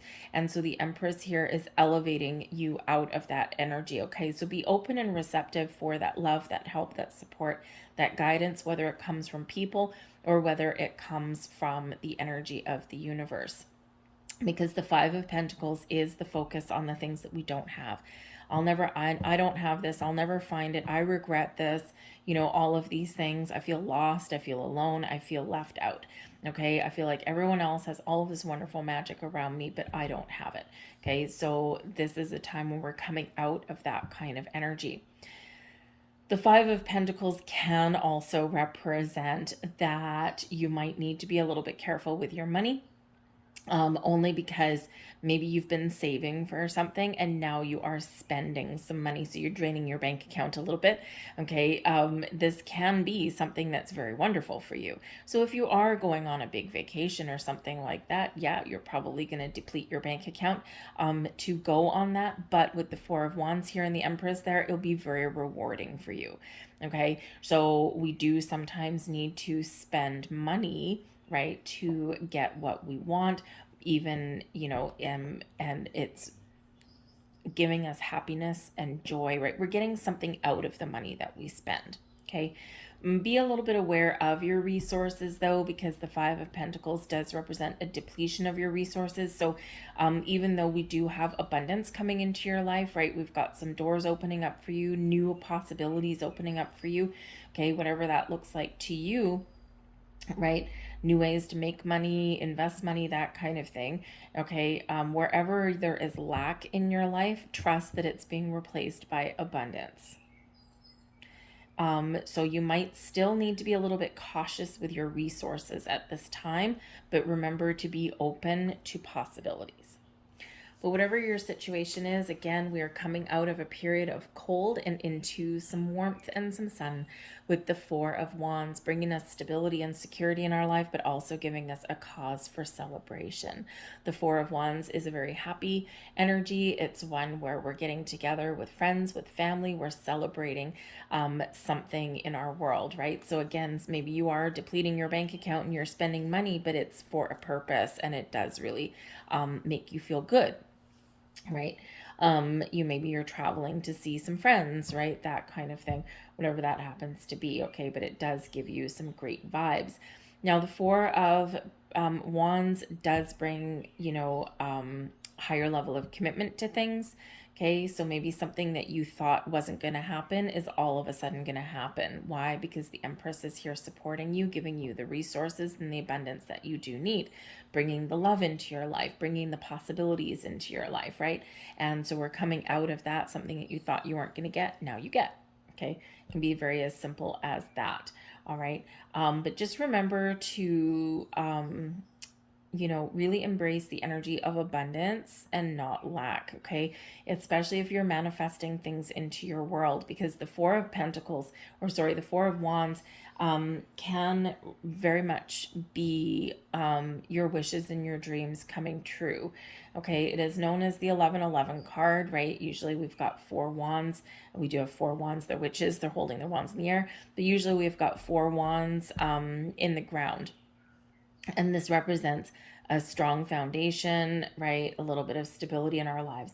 But it is known because of those four wands as the 1111 card. So make a wish, new beginnings, things getting better in your world. And just remember that we're always manifesting into our world. And we do need to focus on the things we want, the abundance, the possibilities, the opportunities that we want to attract and blossom into our world, and not focus on the things that we don't want or the things that don't bring us abundance, right?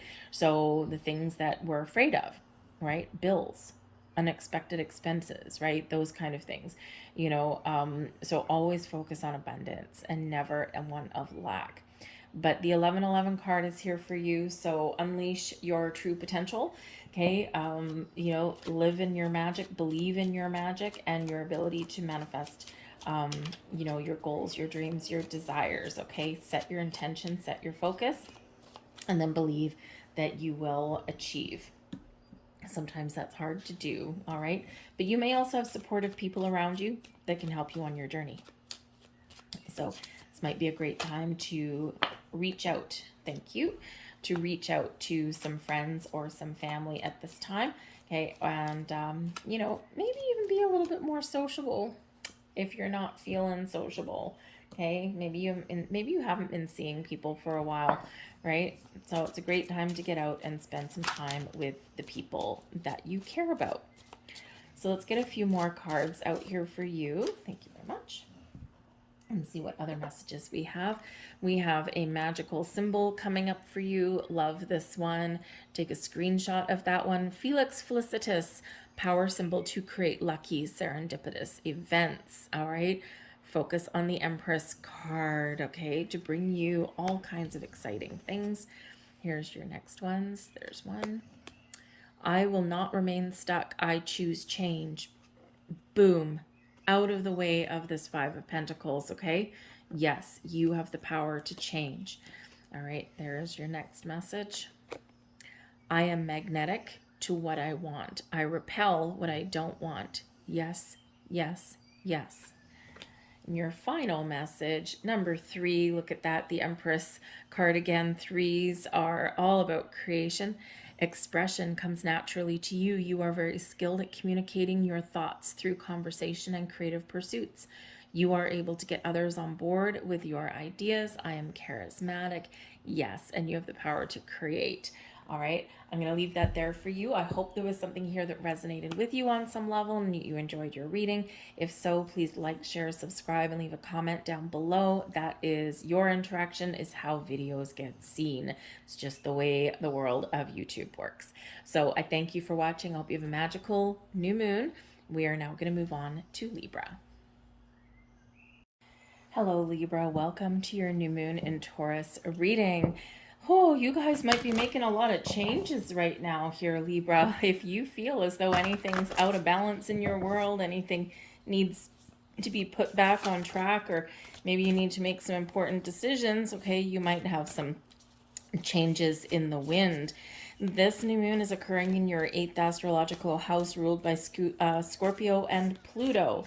So, of course, Pluto is in Aquarius. It's just going in retrograde. And it'll retrograde back into Capricorn. Okay, but we did just have that big Scorpio eclipse. So you might be really in this energy of letting things go, so that you can declutter and clean up your life. You can simplify your life, simplify your world in some way, and you can move forward without a lot of excess baggage. So you might really be embracing a new path forward. Now, it might be a little bit of a mystery for you right now. Maybe you're just not sure, so you might just be gaining some clarity around this new moon here as well. But your 8th house does have to do with some money. Okay, this can represent inheritances, loans. Maybe some of you are taking out a loan, but it's for a purpose, right? It's for a reason. It's to buy yourself something that makes your life easier. So maybe if you've been having a lot of car breakdowns, right? Maybe now you buy a new car so you can have peace of mind, right? And so you know when you walk up to your car in the morning that the stupid thing is going to start, right? You might be taking out a loan to buy yourself a new house so that you're in a safer neighborhood, or you're somewhere that's a little bit more suitable to you right now. This can represent paying off loans as well. So you got a fresh start. Oh, yes, simplified my life. There we go. Signed, sealed, and delivered. That's always exciting when we do that as well. But this can also have to do with inheritances. So something that is coming in for you, and because this is new energy, this might be something that you didn't expect. Okay, because the 8th house does deal with births and new things, but it also has to do with the end of things, and also unfortunately deaths as well. Okay, so there might be something there that happens that happens in the next couple of weeks. And of course, inheritances, unless they're living ones, inheritances are always a little bit of double-edged sword, because in theory, I mean, if you are inheriting money or a home or heirlooms or something, you should be happy. But of course, someone has had to pass on for you to get that, right? So it can sometimes be a little bit of a double-edged sword there. Okay, but this also does have to do with your joint resources as well. So the things you share with other people. Maybe you're balancing the family budget. You're taking a different approach in how you deal with your finances within your family unit. Some of you are, stepping into a higher level of commitment in a relationship, right? And you're looking at your money and how does this work for us, right? How do, not everyone, that gets married or engaged, not everyone blends all their money together, right? Quite often these days, people do keep separate bank accounts, right? And maybe a joint one just for their shared things. So you might be looking at those kind of things there as well. Okay, but this can also really bring in an energy of your spiritual self as well, or your connection with your physical self. And maybe you're feeling a little bit sensual right now, or you might be infusing some new ways of connecting with your partner. If you have your person on a physical level, right? You could be doing that kind of stuff as well. So we got a whole bunch of stuff going on with this, but hopefully it is about turning over a new leaf, making some positive change, manifesting new opportunities into your life, and hopefully getting yourself on track for an easier time ahead. Change and transformation is the order of the day. We have step up and lead, and this is Capricorn energy, very earthy energy, and it is new moon, new fresh energy. So you're very much being called to take some initiative, to step up, to step forward, okay, and to get the ball rolling. All right, take the lead, right? So if there's something that you want to change, something you want to resolve or improve or start new, especially if it involves other people, you need to stand up, right? Might need to get the ball rolling. Same with anything else, right? Get the ball rolling. All you need to do is take one little step, okay, to do something that you want to create, something that you want to resolve some situations, right? And when you do that, okay, you are very much putting yourself in on track for a great, wonderful, successful season ahead. So step up and lead. We have the moon card coming out. You are the first person to have the moon card. We've got the lovers, and we have the Three of Swords. So the moon energy does bring you out some magic and mystery. Okay, the moon can quite often speak to what is hidden. And in the eighth house, we do have what is hidden sometimes, right? The mystery of things. So with the moon, there might be something that comes to light, something that is secret, okay, or something that is a mystery that you need to resolve, okay, or that you need to deal with. The moon does speak to your subconscious, okay, so your emotions. This can be a very emotional time for you, but it can also be a creative time. The moon also speaks to your spiritual side as well. So with the eighth house, you could be in for one hell of a spiritual awakening right about this new moon. And it's exciting, okay? It's exciting, sometimes a little bit scary, right? The fear of the unknown, that kind of thing.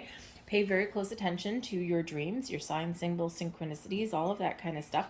And because you're being guided, you're being led, okay, you're being shown the path forward, or you're being shown some solutions there as well. Your dreams, well, your dreams can be pretty much anything, right? This can certainly be your ability and your opportunity here to turn some dreams into reality. But this can, yes, speak to having a fresh start at something, okay, turning over a new leaf. But there may be something here that you do need to get clarity about, you do need to resolve, okay? Because I feel like some of you have some choices to make. All right, the moon can bring in some very open, receptive, healing energy, and that might be what the doctor ordered, because we do have a Three of Swords.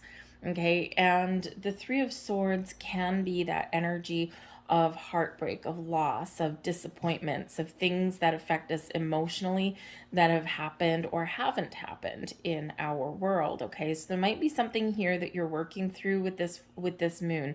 Okay, and when we get the Three of Swords, what we need to remember, right, it's always got some very painful imagery on the card, right? And in this one we have three swords and a heart, which looks like a box of chocolates or something, and some journal here, and like an empty bed, like, ugh, I'm done. Okay, but we need to remember that Three of Swords is a temporary energy, and sometimes we need to experience disappointment or loss or heartbreak to open our heart up and to allow us to heal, so that we can recognize the things that haven't gone our way and figure out how to make things better. How can we heal some things, or how can we move forward and move on? Okay, so the Three of Swords can also just represent a down patch in your way of thinking as well, right? Sometimes we just get ourselves in this particular energy, right? It's like, ugh, I don't, no, I'm not going to do that. That's not going to work. I tried that before, and, it went sideways on me, right? So, so for some of you here, you might need to make a conscious effort, okay, to get yourself out of some challenging down energy. Okay, but we do have the Lovers card coming in here, and with this being your eighth house, can really highlight some partnerships. Okay, the things you share with others, whether it's a personal relationship, friendships, or business partnerships here as well. The Lovers card shows the potential of things coming together in balance and harmony, restoring some equilibrium within a relationship. But for some of you, the Three of Swords, you have a choice to make, right? Can I fix something? Can I heal something? Can we move forward? Can we get things back on track or not? Okay. For some of you here, again, we said this can represent some inheritances possibly coming in for some of you here in the next couple of weeks. And this again can be a double-edged sword. It's something you might not have been expecting. You didn't see it coming, right? With that moon card, but maybe your intuition told you something. Okay. We've got the Lovers card, right? Is something maybe coming together for you, right? That can help you achieve a state of harmony in your life, but it's a double-edged sword with that Three of Swords, right? Because there is some pain associated with that, right? And that does speak to inheritances, right? But trust, okay, trust in that journey that, if someone did leave you something behind in their will, it's because they wanted you to have it, right? They wanted you to enjoy whatever it is they left behind, right? So this can really help you on the path forward to heal in that energy. But yes, you might have choices to make here with this Lovers card. Yes, you can be bringing new people in. Okay, you might have a surprise that comes in for you. You might be thinking about a partnership in your life, whether it's romantic or not. Okay, and if there's been some issues, right, this is where we do need to examine those things, because the moon card, right, is where we do need to bring something to light. We need to bring something to focus. And maybe someone is holding a little bit of a secret here with the Three of Swords, and it's like a challenging time to bring things out in the open. And if you are in a relationship or something where maybe it is changing and you are entering a new phase in your relationship, and now it's like we got to come clean about our spending habits, or we have hidden credit card debt and that kind of thing, right? And that can be quite difficult to be honest and open about. Okay, but you've got wonderful energy here. I think this Three of Swords is something that you can work through. Okay, and because really your prevailing energy is the moon and the Lovers card. Okay, the moon brings Pisces energy, the Lovers card brings Gemini energy. All right, and but again, this is where you have an opportunity to either do something new to restore balance and harmony, take a different approach at things, okay, to resolve some issues, or welcome in harmonious new connections. Okay, that can be wonderful for you, because that Lovers card can speak to those soulmate connections, and that could be personal relationships, friendships, romantic relationships, or even business partnerships here as well, since we do have finances that come in here. Okay, so if you're looking to change your job, you've got to come to some realization that might be challenging with the Three of Swords, but it opens up new doors and new potential to connect with businesses, job positions, whatever, that are more in alignment with the things that you want or the things that you've been dreaming about. So set your wonderfully good intentions. Keep an open heart for whatever it is that you want to make a decision on, or that you're changing, or that you have to deal with. Okay, and a little bit of magic can very much happen in that energy. So let's get you a few more cards out here and see what your final messages are. I've got a magical symbol activating for you. Okay, take a screenshot of that one. This is the magical symbol for safe and happy travel. Protection from harm when journeying. If any of you are taking any kind of trip anywhere, okay, that is a great magical symbol there for that. Happy travels. There is your next message. I am curious about my true nature. I seek to understand myself. Okay, that's that little bit of reflection or examination that you may have with that moon energy coming in, right? What am you're going within, right? What am I dreaming about? Where do I want to go? How do I feel about certain things? Okay, and you are working through. And we have number 55 coming out here for you. I am evolving. Fives, of course, can represent obstacles and challenges, but also exciting opportunity for change. And we do have change and transformation and growth coming in with your 8th house. So very much in alignment for you there. Substantial change is in your future. Embrace the change and need to overcome your insecurities and let go of your fears. I am evolving. Hold that up for you. You can take a screenshot of that if you want and keep that affirmation for yourself. So I'll leave that there for you folks. I hope there was something here that resonated on some level. If so, like, share, subscribe, comment down below. All of that, number one, shows me that you resonate with the video on some level, but also that interaction from you helps the video get seen. So I thank you very much for watching. I hope you have a magical new moon, and we are going to move on now to Scorpio. Hello there, Scorpio. Welcome to your new moon in Taurus reading. This is probably going to be a little interesting one for you guys. Number one, I hope you've recovered from your eclipse. Oh man, that was a doozy. This should be bringing in some gentler energy for you. This particular new moon is occurring in your 7th house. And this is ruled by Venus, which also rules Taurus, okay, and rules Libra as well, okay. So you've got all of this kind of balanced energy that is trying to come in here for you. And in your seventh house, you're really, it's really centered on your relationships with other people. This can be your friendships, your romantic relationships, your business partnerships. Okay. So for some of you, you're examining this area in your life and you're looking at, okay, am I in alignment? Are we sharing responsibilities and burdens equally? Are we equally committed, right? Is it a symbiotic relationship or is it one-sided? Is everyone getting their needs met?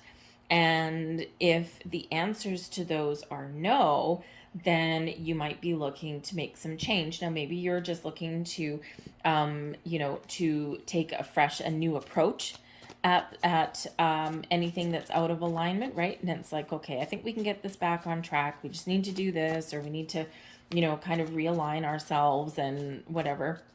And so you might be able to get that back on track. But I think for some of you here, I think this has been some very disruptive energy that we've had coming in here for you. And, I think that if there's things that are just not doing it for you and you don't see the possibility of getting things back on track and you're not getting your needs met, okay, then you might be very much considering letting something go and turning over a new leaf. It's like that final energy around you. You're turning your back and you're moving forward. For others of you here, I think that you are looking for new opportunity. And for some of you, this can represent a new stage of development in a relationship, right? Maybe you're taking a romantic relationship to the next level, right? We can talk about saying, I love you for the first time, or, getting engaged or getting married, right? Those kind of things. Okay. You might be getting out and meeting new people, making new friends, finding people that are in alignment with your belief systems or with your energy, right? We do grow and evolve, and sometimes that does involve our relationships, right? The people that we spend time with, because sometimes we just kind of feel a little bit lost in some old connections, right? So this can be a time to meet new people for you. But this can also represent that maybe there's some new business opportunities opening up for you, okay? Whether it's to find that job or that company where you feel as though it's more of a partnership. You can eat an honest day's work for an honest day's pay. There's opportunities for advancement in the future.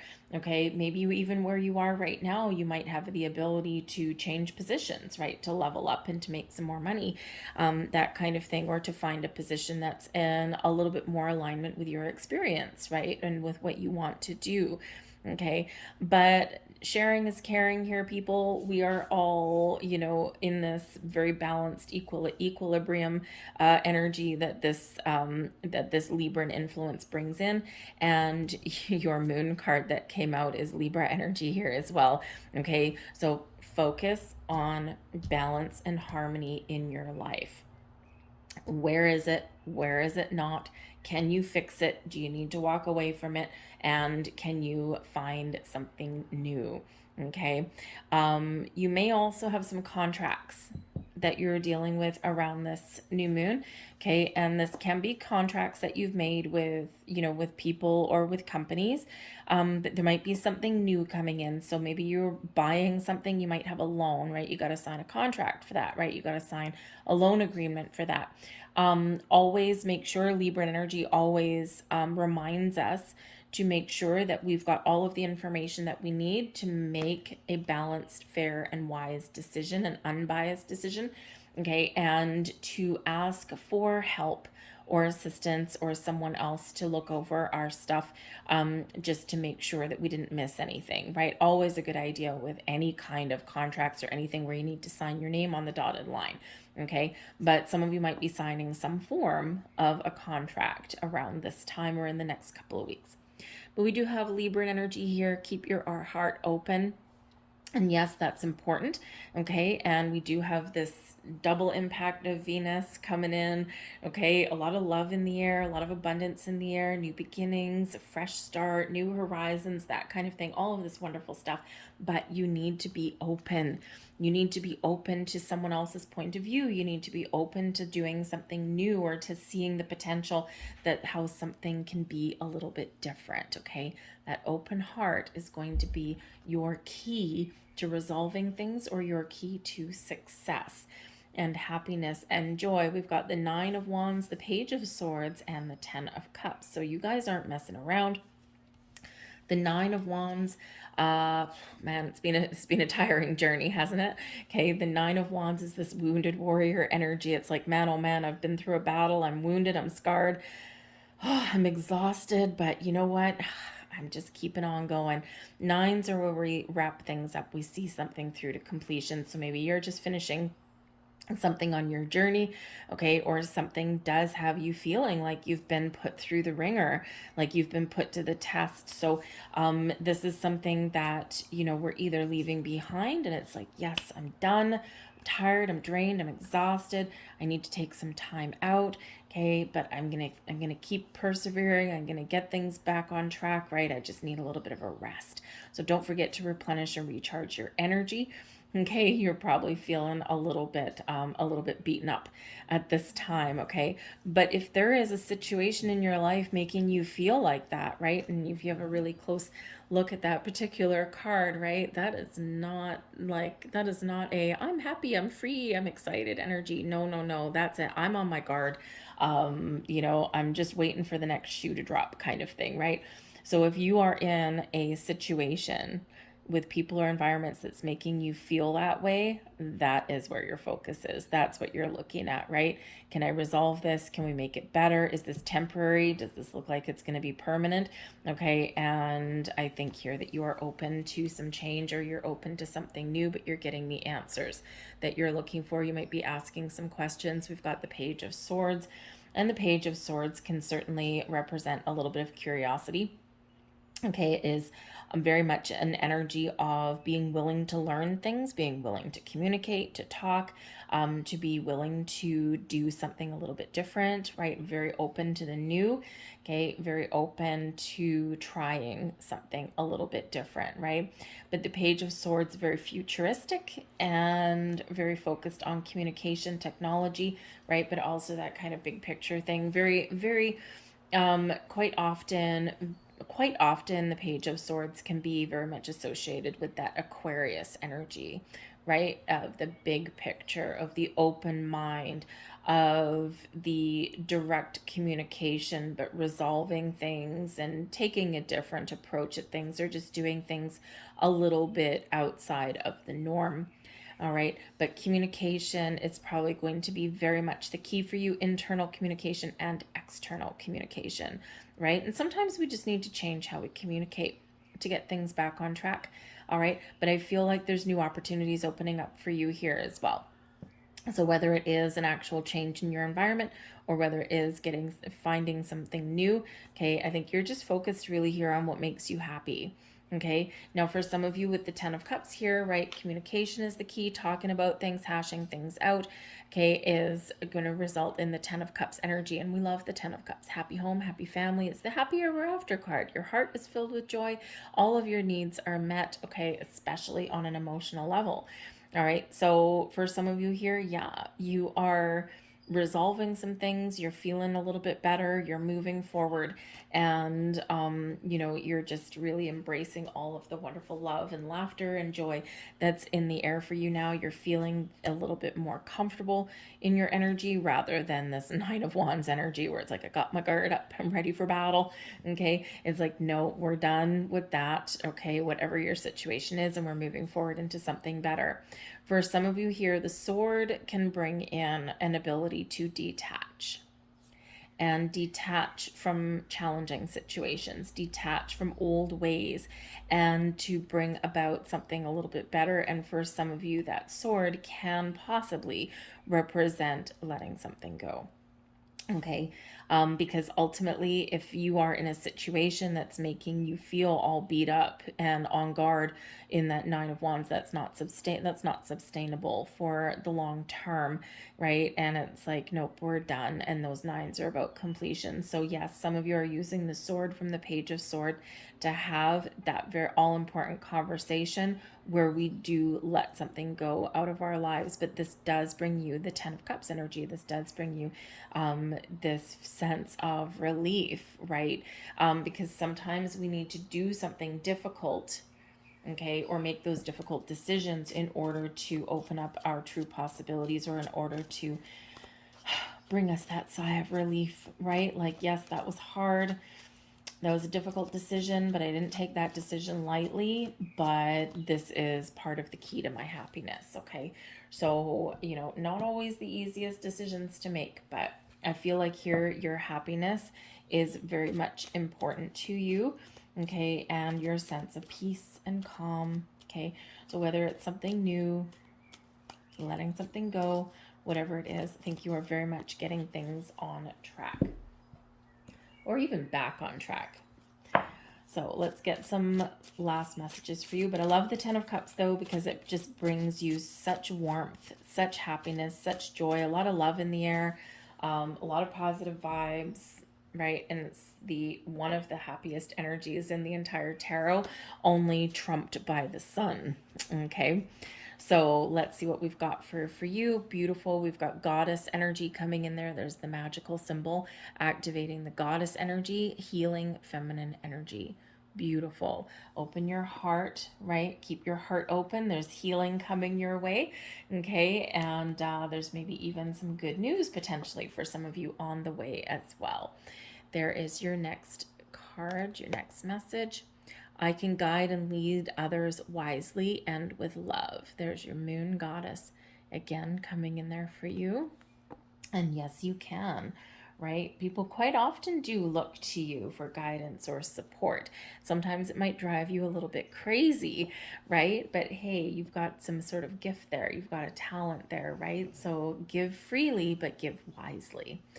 And we have card number, hey, look at that, I am wise. We have card number 15, I am wise. Your love for others is powerful, and you are able to spread your gift of support far and wide. Your curious and social nature brings you into contact with a variety of people, all who would benefit from your warm, heartfelt words of wisdom. I am wise. All right, I'm going to leave that there for you guys. I hope there was something here for you. I hope something resonated on some level. If so, please like, share, subscribe, leave a comment in the box down below. I thank you guys for watching. I hope you have a magical new moon. We're moving to Sagittarius. Hello there, Sagittarius. Welcome to your new moon in Taurus reading. You might be very focused on your personal health and well-being at this time. And this can be your physical health, your spiritual health, your mental health, your emotional health, whatever that looks like to you, okay? Maybe you're looking at your diet. Maybe you're looking at how active you are, okay? Maybe you're examining, or you have been examining the things in your life that make you feel tired and drained or insecure. And this new moon is bringing you in the opportunity and the energy that's very supportive of a fresh start. Letting go of the things that are causing you challenges in your health and well-being. So maybe you're starting a new exercise regime. Maybe you're just going to start to eat a little bit better. Maybe you're going to start to like cut out sugar and that kind of thing, right? Maybe you're just getting your body moving, right? You're just switching things up a little bit so that you can just feel a little bit better and a little bit different. Now, for some of you, if you're in environments or relationships that are tired and draining and they're not good for your health, then perhaps this is where you're walking away to start a new life, right? And quite often we do make those decisions emotionally, mentally, and spiritually before we actually make the physical jump forward, okay? But with this being the new moon, you are maybe contemplating a better way, contemplating a new way, right? So however that looks like to you, it's a great time for a new approach.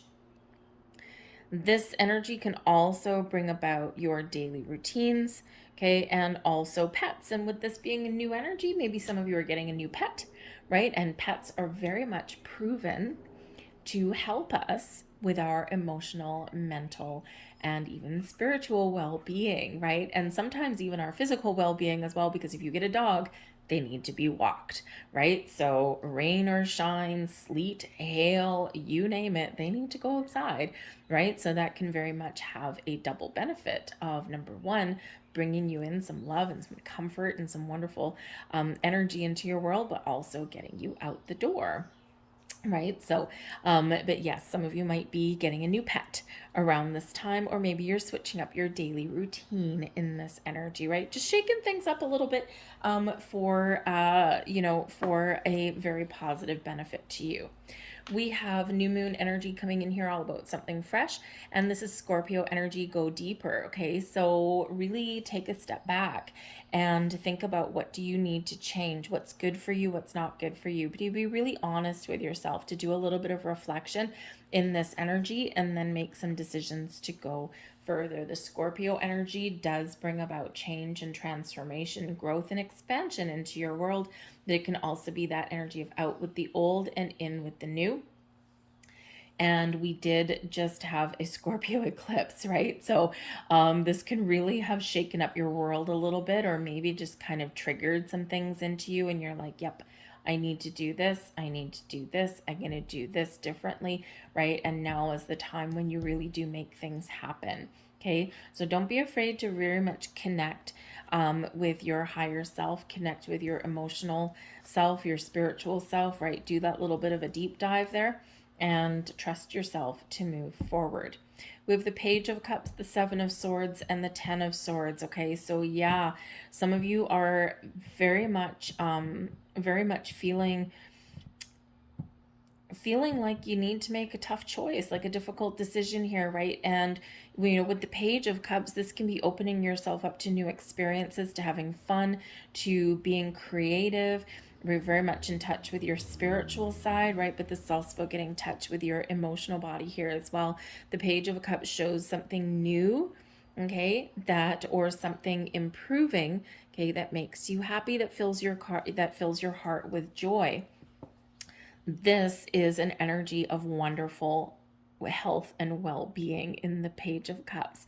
We're excited, our hearts open, we're trying new things, we're having fun, we're taking pleasure out of life, we're trying something different, turning over a new leaf, right? And we're trusting all of our senses, right? We're all open and we're all receptive in this energy.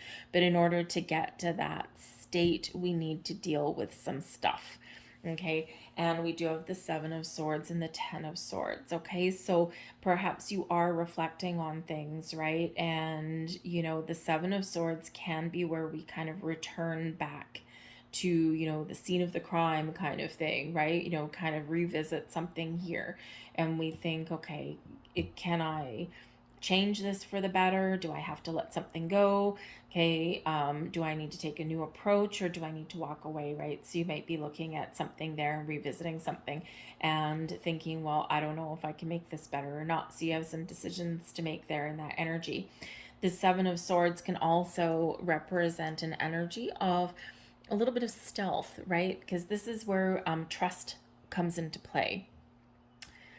So if you feel as though you're in a situation where you don't trust the people around you, or where you're feeling like you have to pretend to be something that you're not, or maybe you're in an environment where others are pretending to be something that other than what they really are, okay, this is probably giving you a little bit of grief and stress, and this is probably something that you're coming to the painful conclusion, I need to walk away, I need to let something go, right? I need to leave that behind because there's a better way forward.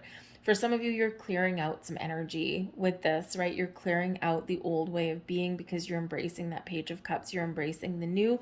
There's a light at the end of the tunnel here. I think for some of you, I don't think this is just something that's going to hit you out of the blue. I think there's been some things that you've been dealing with for a while, okay?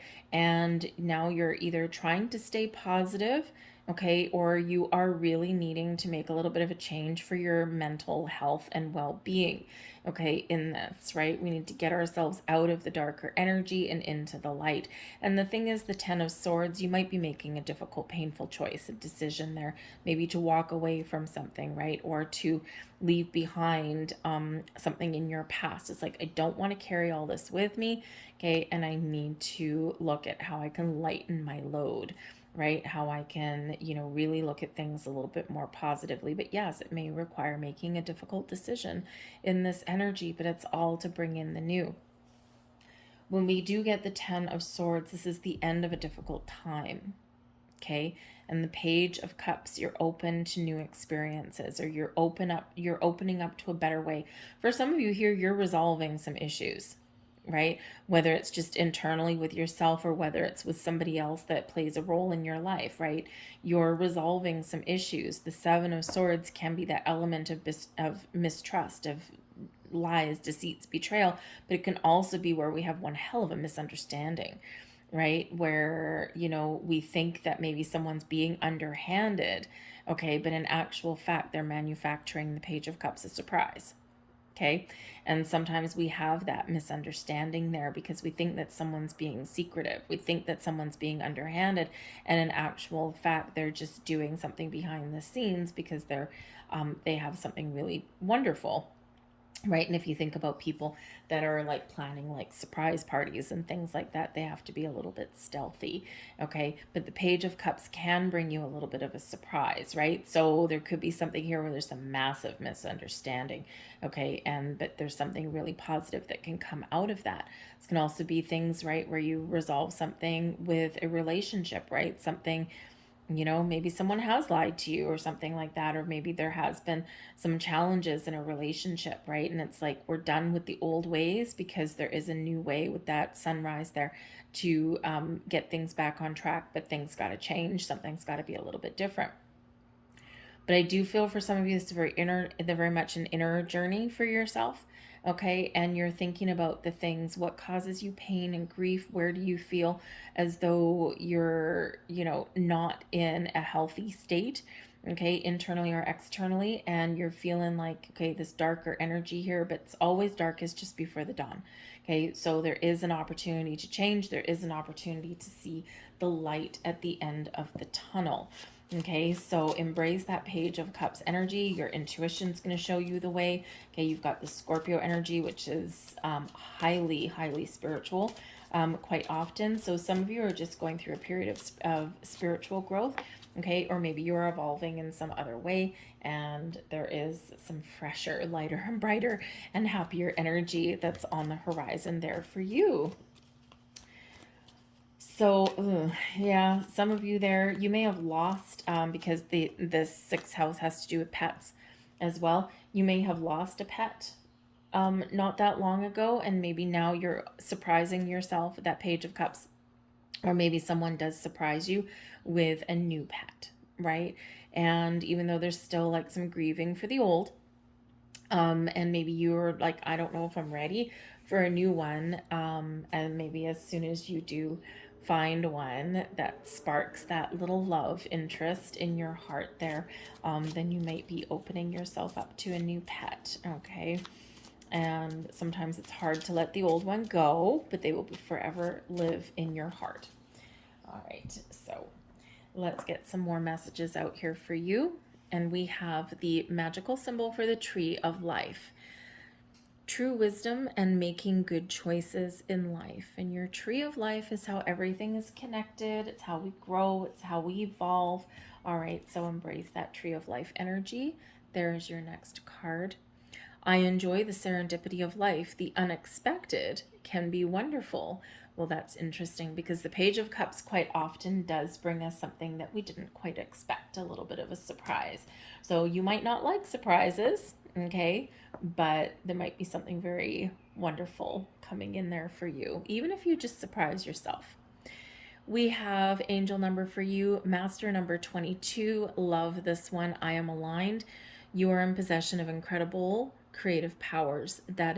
And it is assured that you can achieve anything you wish. 22 is a master builder number, right? Reminding you that you have all the wisdom, the knowledge, and experience that you need, that you have gained from this lifetime and past lifetimes to make the right choice and to build the life that you want, whatever that looks like to you. Okay, don't underestimate the power of you. I'm going to leave that there for you guys. I hope there was something here for you. If so, please like, share, subscribe, leave a comment in the box down below. All of this activity from you helps the video get seen in the merry, merry land of YouTube.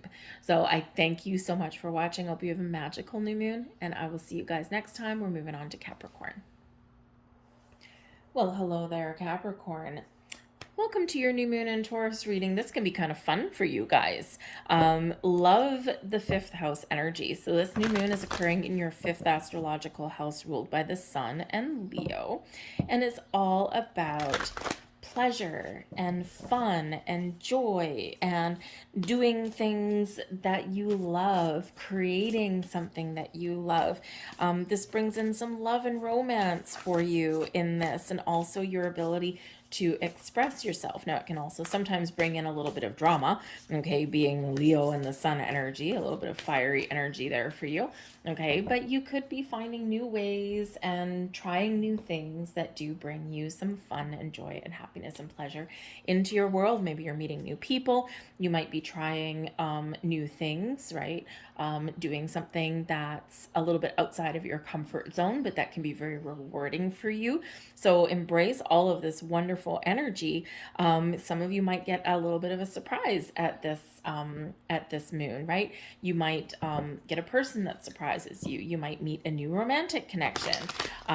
Maybe you have a little bit of love and romance in your world already, but maybe someone does something that kind of makes you take a step back a little bit, and you're like, wow, I wasn't quite expecting that. So you might get some happy surprises at this new moon.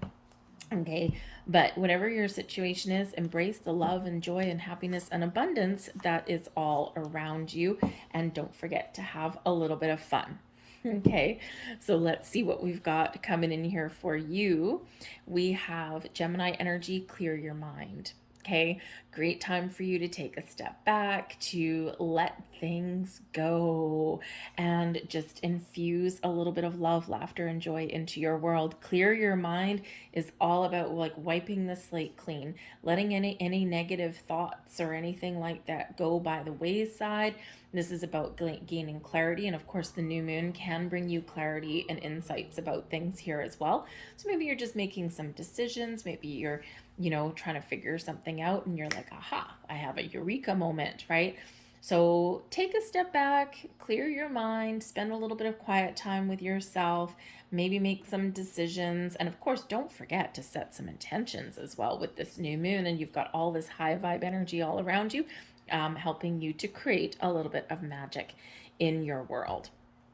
We have the 7 of Pentacles, the 7 of Swords, and the 6 of Cups.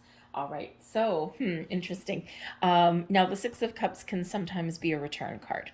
Old people, old friends, old loves, or old hobbies and creative ventures coming back into your life. So it can actually be very rewarding for you in that respect, okay? But the 6 of Cups can also be an energy of reflection.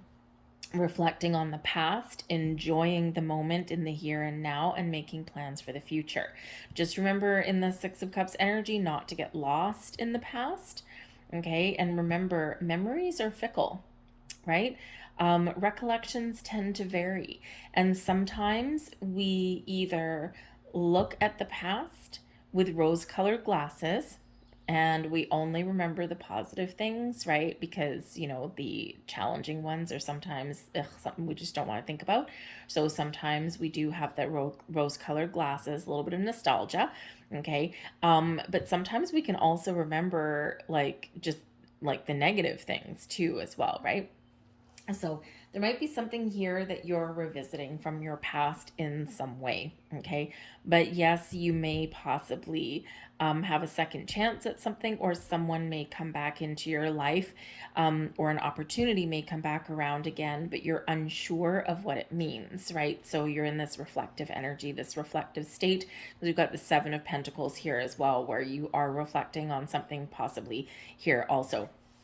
Okay, so So there's no need to make any rash decisions or rash choices. Sometimes we need to take things at face value, but also just be a little bit cautious in our energy as well. Okay. But it is mostly a calm energy other than the Seven of Swords, but we'll address that.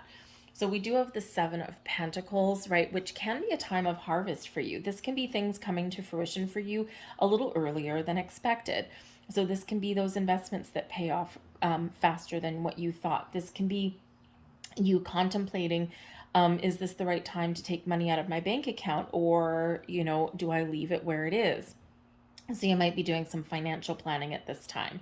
Okay, maybe you are dipping into your savings a little bit there because you're like, you know what, I want to have fun. Six of Cups can bring in some fun. I want to have fun. I'm trying to make a decision here with the Seven of Swords. What's going to happen if I take this money out of the bank, right? Am I going to regret it? Okay, but I think you're trusting yourself here to make the right choice and make the right decision, right? So some of you might be spending money to get some sort of emotional reward out of that, which is quite often fine as long as you don't go overboard with that. Okay. But so yeah, some of you could have something coming to fruition with the Seven of Pentacles, but this is one of contemplation, having a look at things, right? Clearing your mind, getting clear on, okay, I've gotten this far in my journey. What is working? What is not working? What can I do differently? Okay, am I still on the right path? And if not, then maybe you are looking to make some change or do something different, right? Take an alternate approach at things there for yourself. But we do have the Seven of Swords, and this always does bring in a little bit of a challenging energy, okay? So for number one, it can be a little bit cautious. The Seven of Pentacles can bring in caution energy. The Seven of Swords can be something that you don't trust, okay, or be somebody that maybe has betrayed your trust in some way. And because we have the Six of Cups, that it can be a return card. There might be someone or something that comes back into your life, but you're unsure of what this is. Now, it could be that someone comes back and offers you an apology, because the Six of Cups, we can sometimes get a gift. Okay, so if there was a major misunderstanding or some real issue, okay, with someone that maybe betrayed your trust, or that you thought that they did, or there was something that got out of hand, they may come back around and try to make amends. All right, and then the Seven of Pentacles energy, you're like, do I trust this? I don't know. Okay, I'm going to keep an open mind, right? But, whether you accept someone's apology or not, okay, or whether you accept what gifts they're bringing, okay, or not, is all upon you, right? Reflect on the past, clear your mind. Okay, are you remembering things clearly, right? Maybe someone's coming in to bring you clarity and to clear the air on something, right? And there's a lot of things that go on. We don't always know what's going on behind someone's in someone's private world, right? So there could be something there that got blown out of proportion. So just be a little bit aware, okay, of people or situations coming back into your life right about now. Assess the situation with the Seven of Pentacles. Take your time. Okay, we don't have to trust everything that comes in. We don't have to trust everybody. We don't have to accept something with blind faith. Okay, but just be a little bit aware of that energy, that might be a possibility that something does return to you.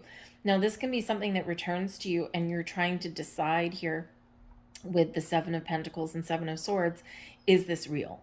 Right? Is this really happening? I don't know. I'm not sure. Is this a good thing? Is this not a good thing? Okay, so you might be really needing to just take a step back there in that energy. Okay, so just be a little bit cautious of that Seven of Swords. But this can also be you just trying to get your thoughts in order, trying to get your ducks in a row. Okay, we're a little bit scattered sometimes in the Seven of Swords, right?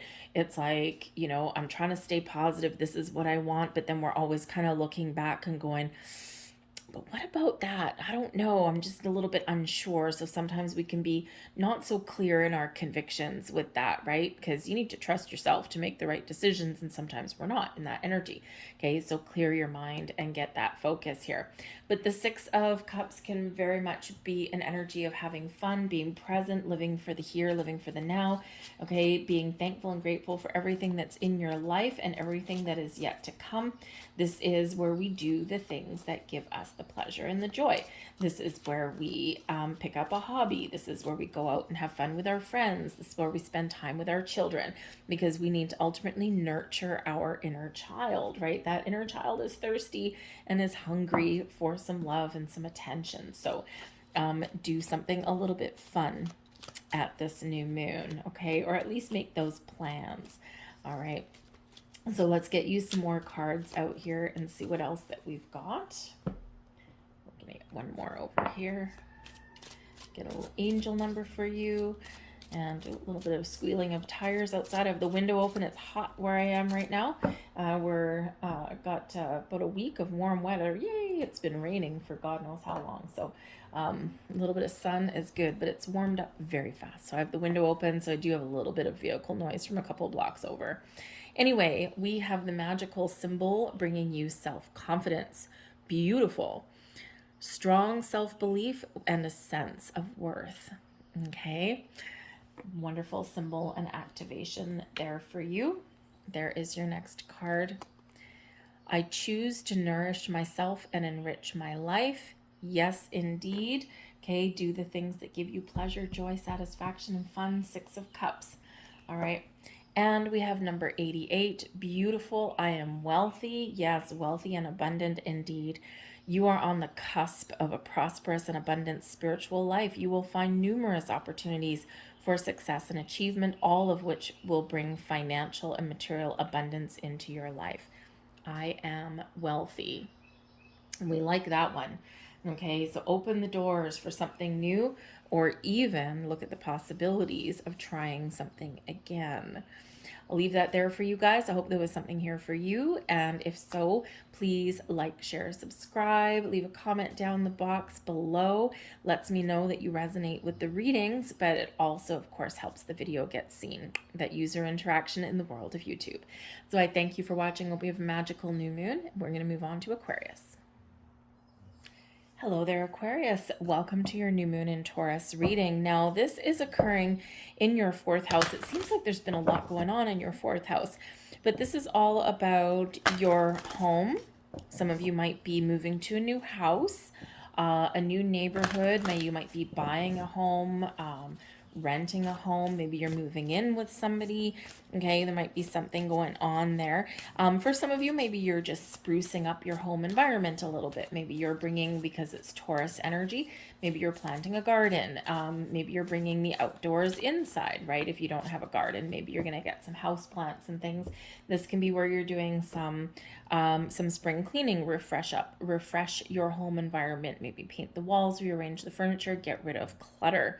Okay, something where something isn't necessarily new, but feels that way.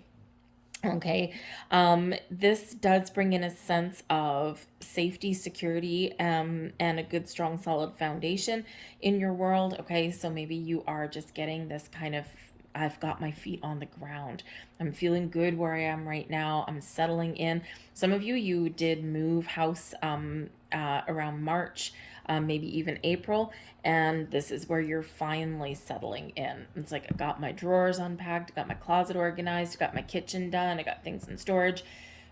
Now I'm feeling a sigh of relief. So you're feeling like you're in a calmer space with this energy, hopefully. Okay, but this also has to do with family. And so with some of you, because there's children involved with the 4th house, okay, maybe there are new children entering your life, okay, or if you are blending families, right, with a significant other, maybe you are moving to a bigger house, or maybe you are meeting their children, or you're all moving in together. That can be coming in there as well, right? Remember, it's all new, fresh energy for you. Okay, but I think some of you might be getting a fresh start, though, with a family member.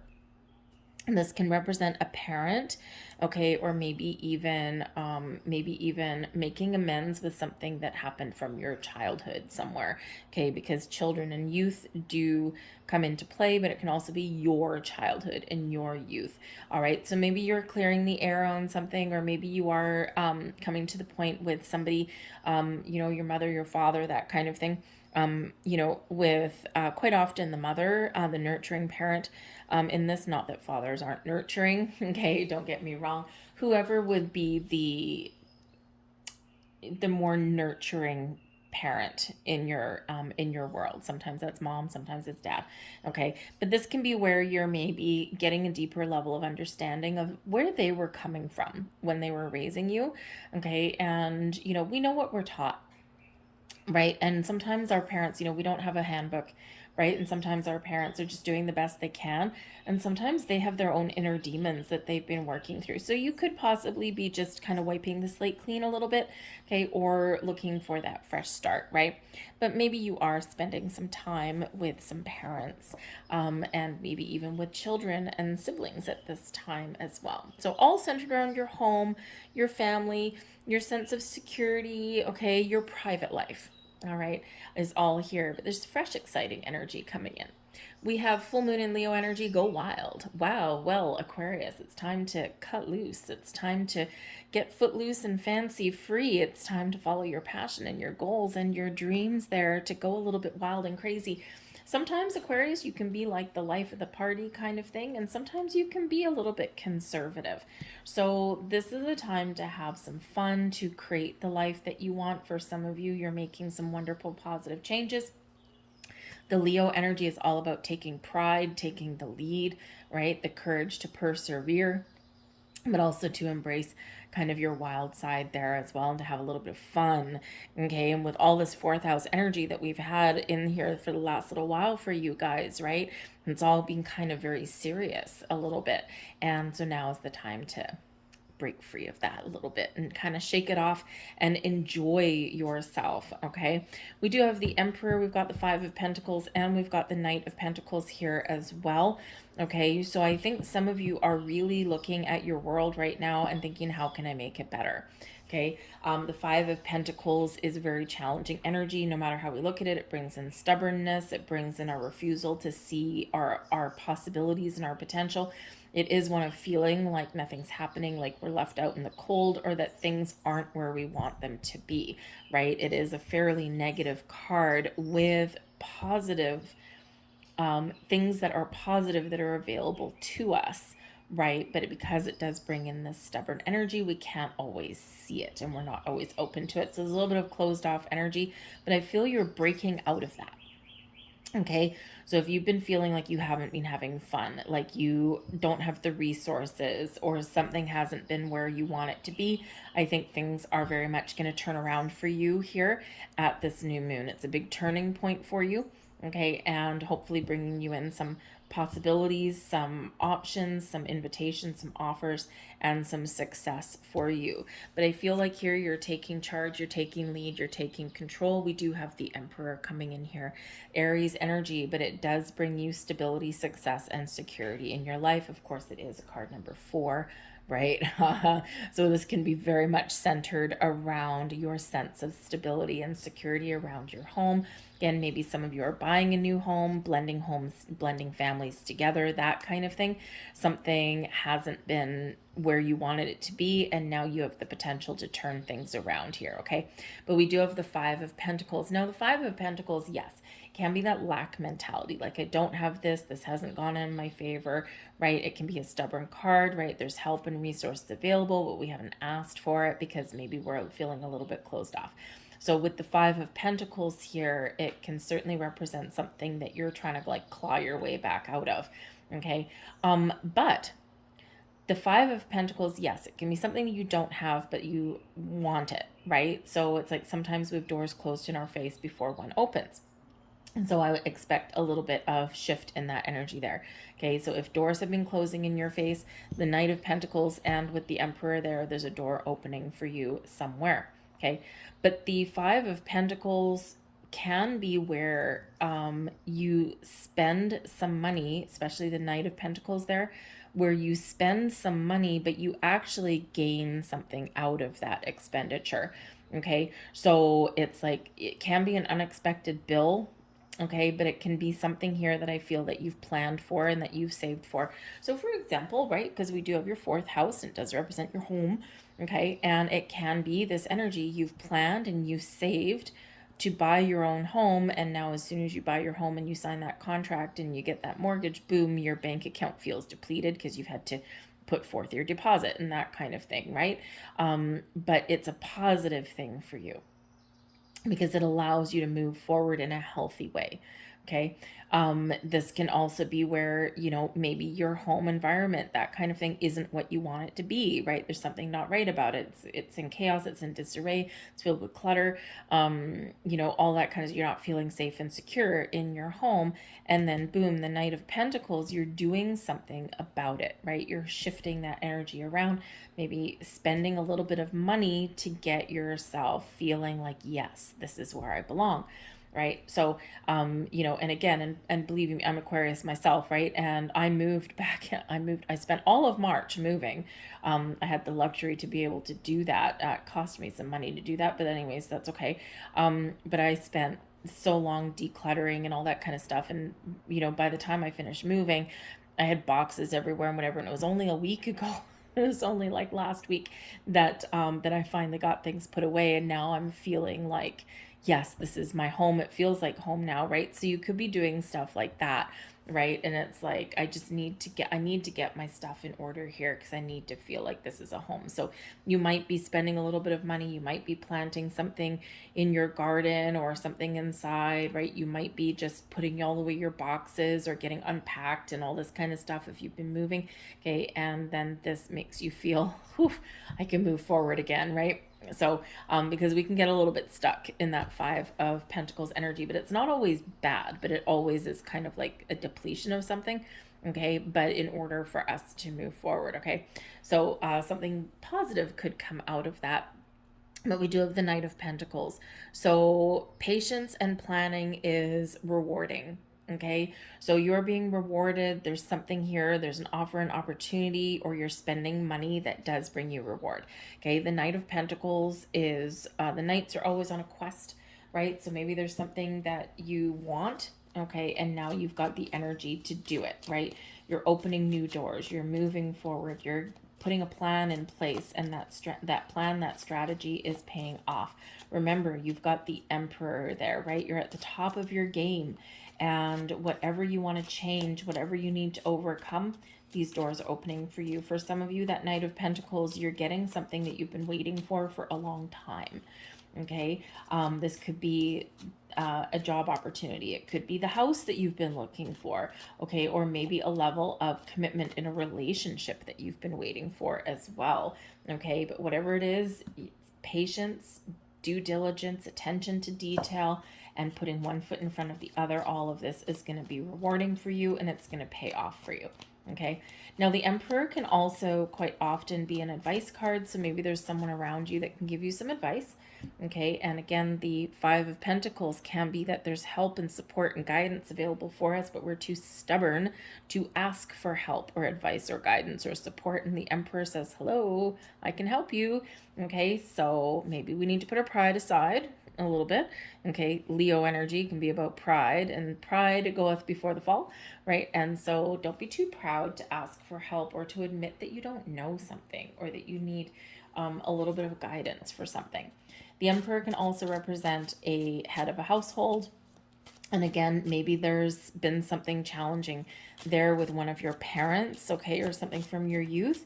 And maybe now with that Knight of Pentacles, you get some information, and this can really help you move forward from that in a healthier direction. So got a lot going on for you, Aquarius, in what seems to be kind of one of the more kind of boring little bit houses, right? So anyways, so we've got something shifting there for you.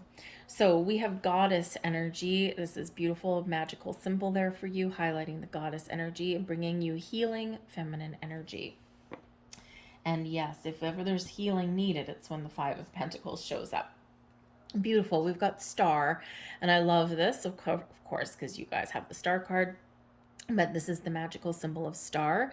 And the silver energy of the star brings good luck and serendipity. We need that, don't we, Aquarius?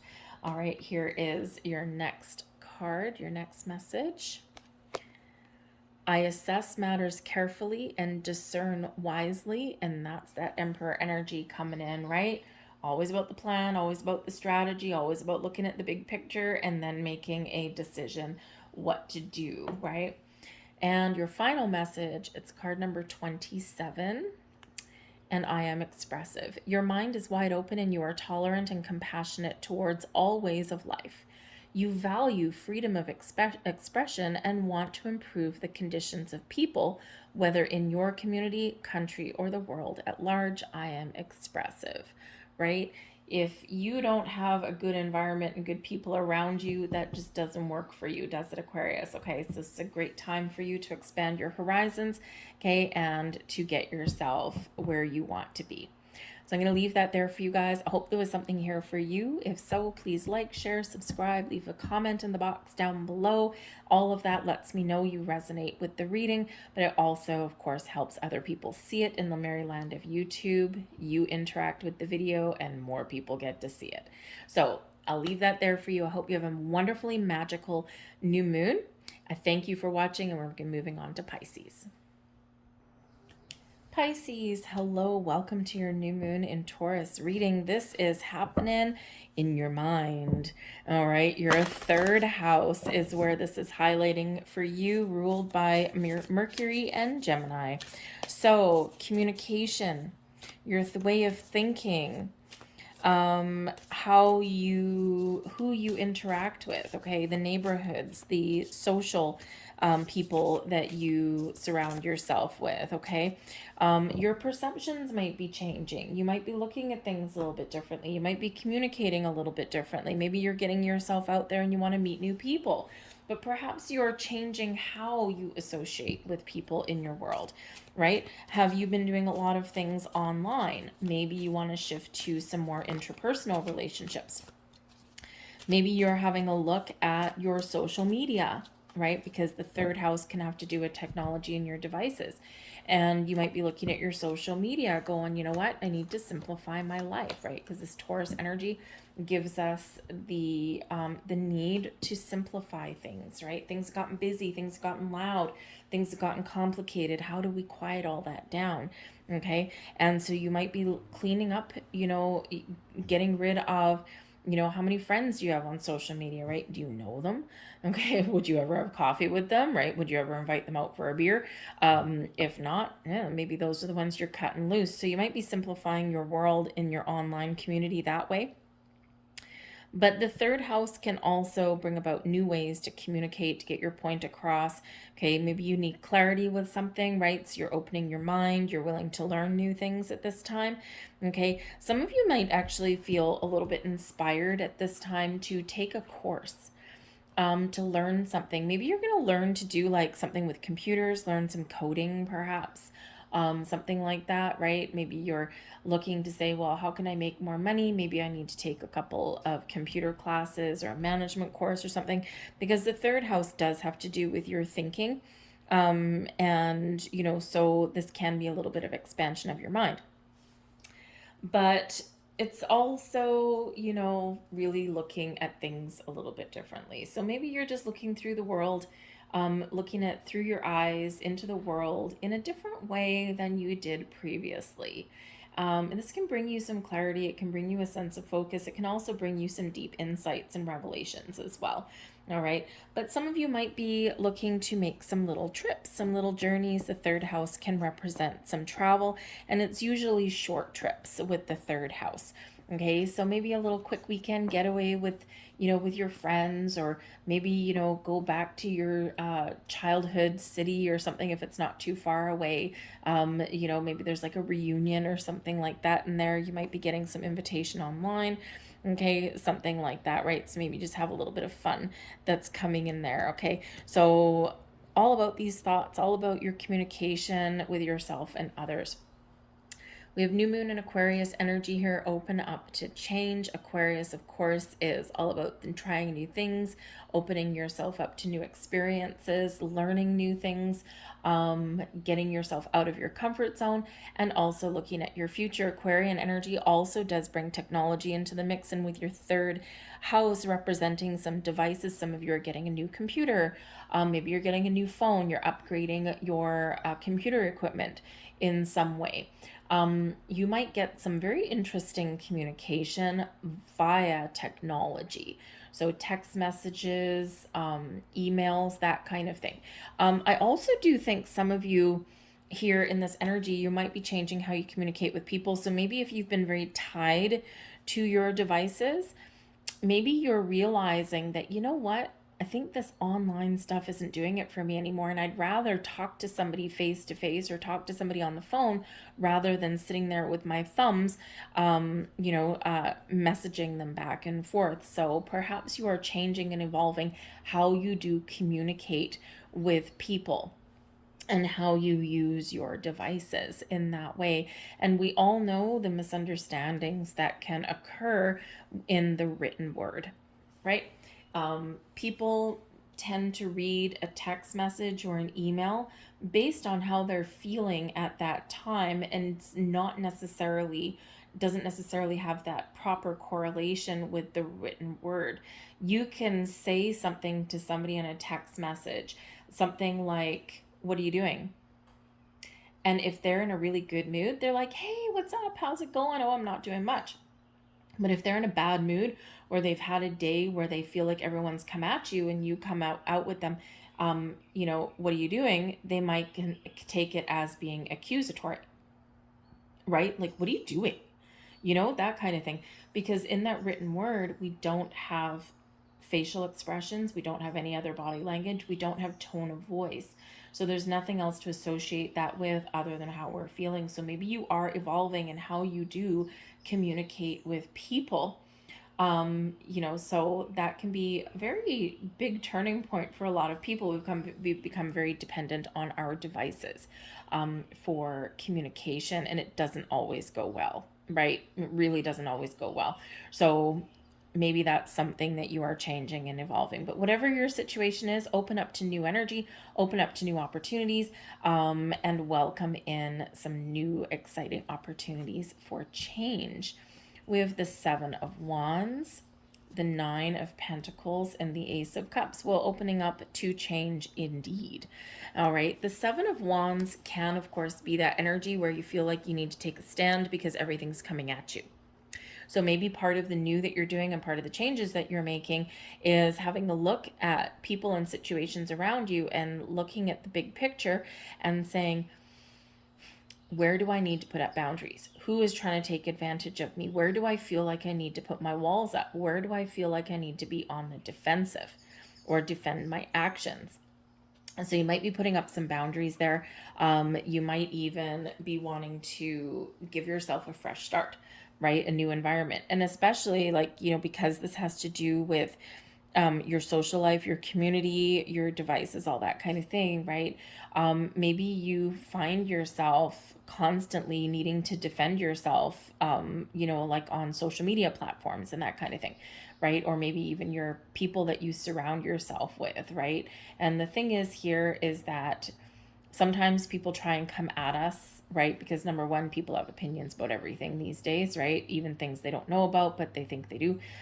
So if you're finding yourself always in defensive mode, right? Maybe you're looking to make a change there, right? It's like, you know what? It's time to cut some things out of my life. Okay. But this can also be where sometimes people do kind of come at you for a lot of things and they try and take advantage of you because you are in a position of knowledge and power and strength, and they see that. And so quite often what happens when people are exhibiting that energy is that people come towards them for help and for guidance and support and for nurturing and all this kind of stuff. And so in that Seven of Wands energy, because you are in the position of strength, you exude some confidence and maybe even a lot of understanding with people, right? You need to be really aware of that and perhaps put up those boundaries, right? And do so, communicate it in a way that people understand and they don't have their feelings hurt, right? But those boundaries are very important, right? Because sometimes it's like a moth to a flame. Okay, you have something that people want, right?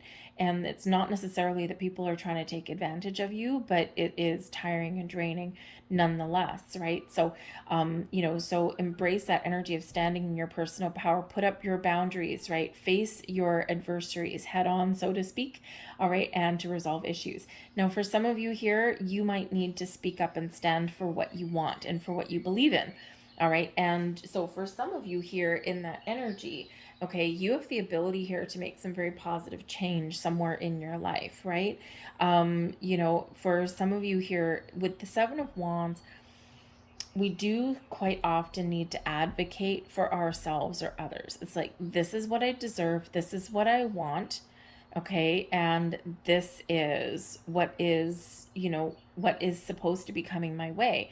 And sometimes if we don't take that stand, and if we don't speak our truth, and if we don't ask for what I want, we don't get, right? So if you're owed money in a job, right, maybe you've been working a lot of overtime, or maybe you've taken on a lot of responsibilities, right? It's time for you to be rewarded for that, right? Either by a promotion, a bonus, maybe some time off, right? Whatever that happens to be, but you probably need to advocate for yourself in that regard, because not everyone can read your mind, and people do tend to be oblivious, right? Because they get wrapped up in their own thing. But I do feel here that if you find yourself in in environments where you feel poked and prodded, right? Like, hey, even though this little witch right in the middle of there has their, black familiar cat there for protection and is, in a position of power, but there's all these things coming at her, right? And if you're in a environment, a relationship, a business environment, whatever it happens to be, an online community where you always feel like you're under attack and that you always feel like you have to defend yourself there, or you have to protect yourself, it's time for change. And there is potential change on the horizon for you. You just know what you want, and then believe that you can achieve whatever you set your mind to. But we do have a 9 of Pentacles here as well. So for some of you here, there is something coming in here very quickly, or if you do stand your ground and ask for what it is that you have earned, okay, you shall receive. All right. The 9 of Pentacles is an energy of success and abundance, and it's also one of independence. Okay, it's like, I did this on my own. I am successful. I am abundant. I am accomplished, and I am feeling good. All right, so some of you may get some rewards, and you're reaping the benefits of all of the energies that you've been putting out, and it's a wonderful energy. Don't forget, in the 9 of Pentacles, this is where we're feeling a little bit, we're not just feeling abundant, we're also doing something nice for ourselves. This is where we're kind of feeling a little bit in the lap of luxury, right? So we're treating ourselves to something that we want or something that we desire. We're enjoying life. We're enjoying those fruits of our labor. So we're buying ourselves that nice cut of steak. We're sunning ourselves outside with a nice bottle of wine, right? We're just doing something. We're treating ourselves to a day at the spa, right? Or we're having the nice luxurious bubble bath, right? So it's really about taking pleasure in the life that we've created, right? It doesn't have to cost money. Okay, but this is that reminder there that you are successful, you are abundant. Okay, you might not have everything that you need. We're not quite at the 10. Okay, but this is a reminder to enjoy those finer things of life, and that's exactly what this Taurus energy brings in. Okay, so maybe you're buying yourself something new. Maybe you're treating yourself just to something that you wouldn't normally buy, right? Those little simple guilty pleasures in life, right? And this really does give you some benefits and some rewards, right? Just by doing that. Okay, we forget to take care of our own needs sometimes, right? So this is where you're always helping others and standing up for others, and this is where you're like, nope, I'm just going to take a step back and put up my boundaries, and I need some alone time. I need to do something nice for myself. I need to take care of my own needs. So you might be really learning how to put up some personal boundaries here with this energy so that you can find that healthy equilibrium between being out there for other people and taking care of your own personal needs at the same time. But you're changing, Aquarian energy, how you deal with those situations. But we do have the Ace of Cups here as well, so this can certainly you getting peace of mind. The Ace of Cups does bring in some peace, some harmony in your world, right? Feeling like all is good. It brings in this beautiful, open, receptive energy. Like, I'm connected with my spiritual side. I'm connected with my emotions. I'm in this creative energy, and I am ready to receive all of my blessings and rewards. And so the Ace of Cups, for some of you here, you are getting something right now. Okay. In the next couple of weeks, you're getting rewarded in some way. And this may allow you to take some time for yourself or treat yourself to something, right? With the Ace of Cups, this is where our heart is overflowing with happiness and joy and peace and love and laughter and harmony in our world. It's like we're feeling so wonderful and so good, okay? And this could just be, maybe you're treating yourself to that little weekend getaway, right? Maybe you're just extracting yourself from the hustle and bustle of your daily life, right? But whatever it is, you're taking a new approach at something, and you might even have some great opportunities or rewards coming in for you. But the Ace of Cups also shows your ability to manifest things in your life, manifest the things that make you happy. Okay, remember how powerful and strong and magical you are, right? So manifest away what gives your heart, what fills your heart with happiness and joy.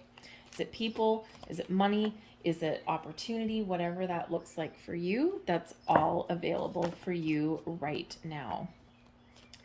So let's get you a few more cards. So don't forget to manifest something at this new moon, okay? Center and ground your energy, believe in yourself, okay? And set those all important intentions.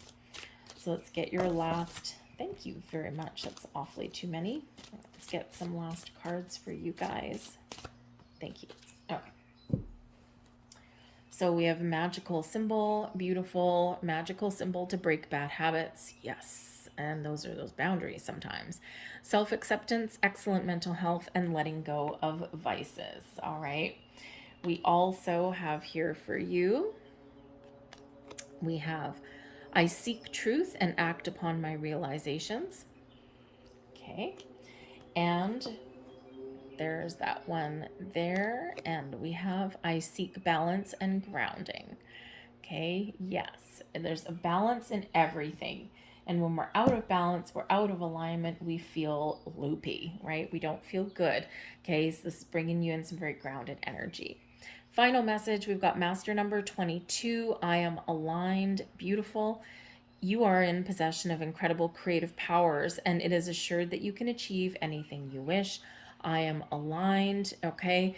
And yes, that Ace of Cups energy. What are you manifesting in your world? What do you want to do new? Where do you find love, balance, harmony, joy, exciting things, and happiness in your world, right? Do the things that make you happy.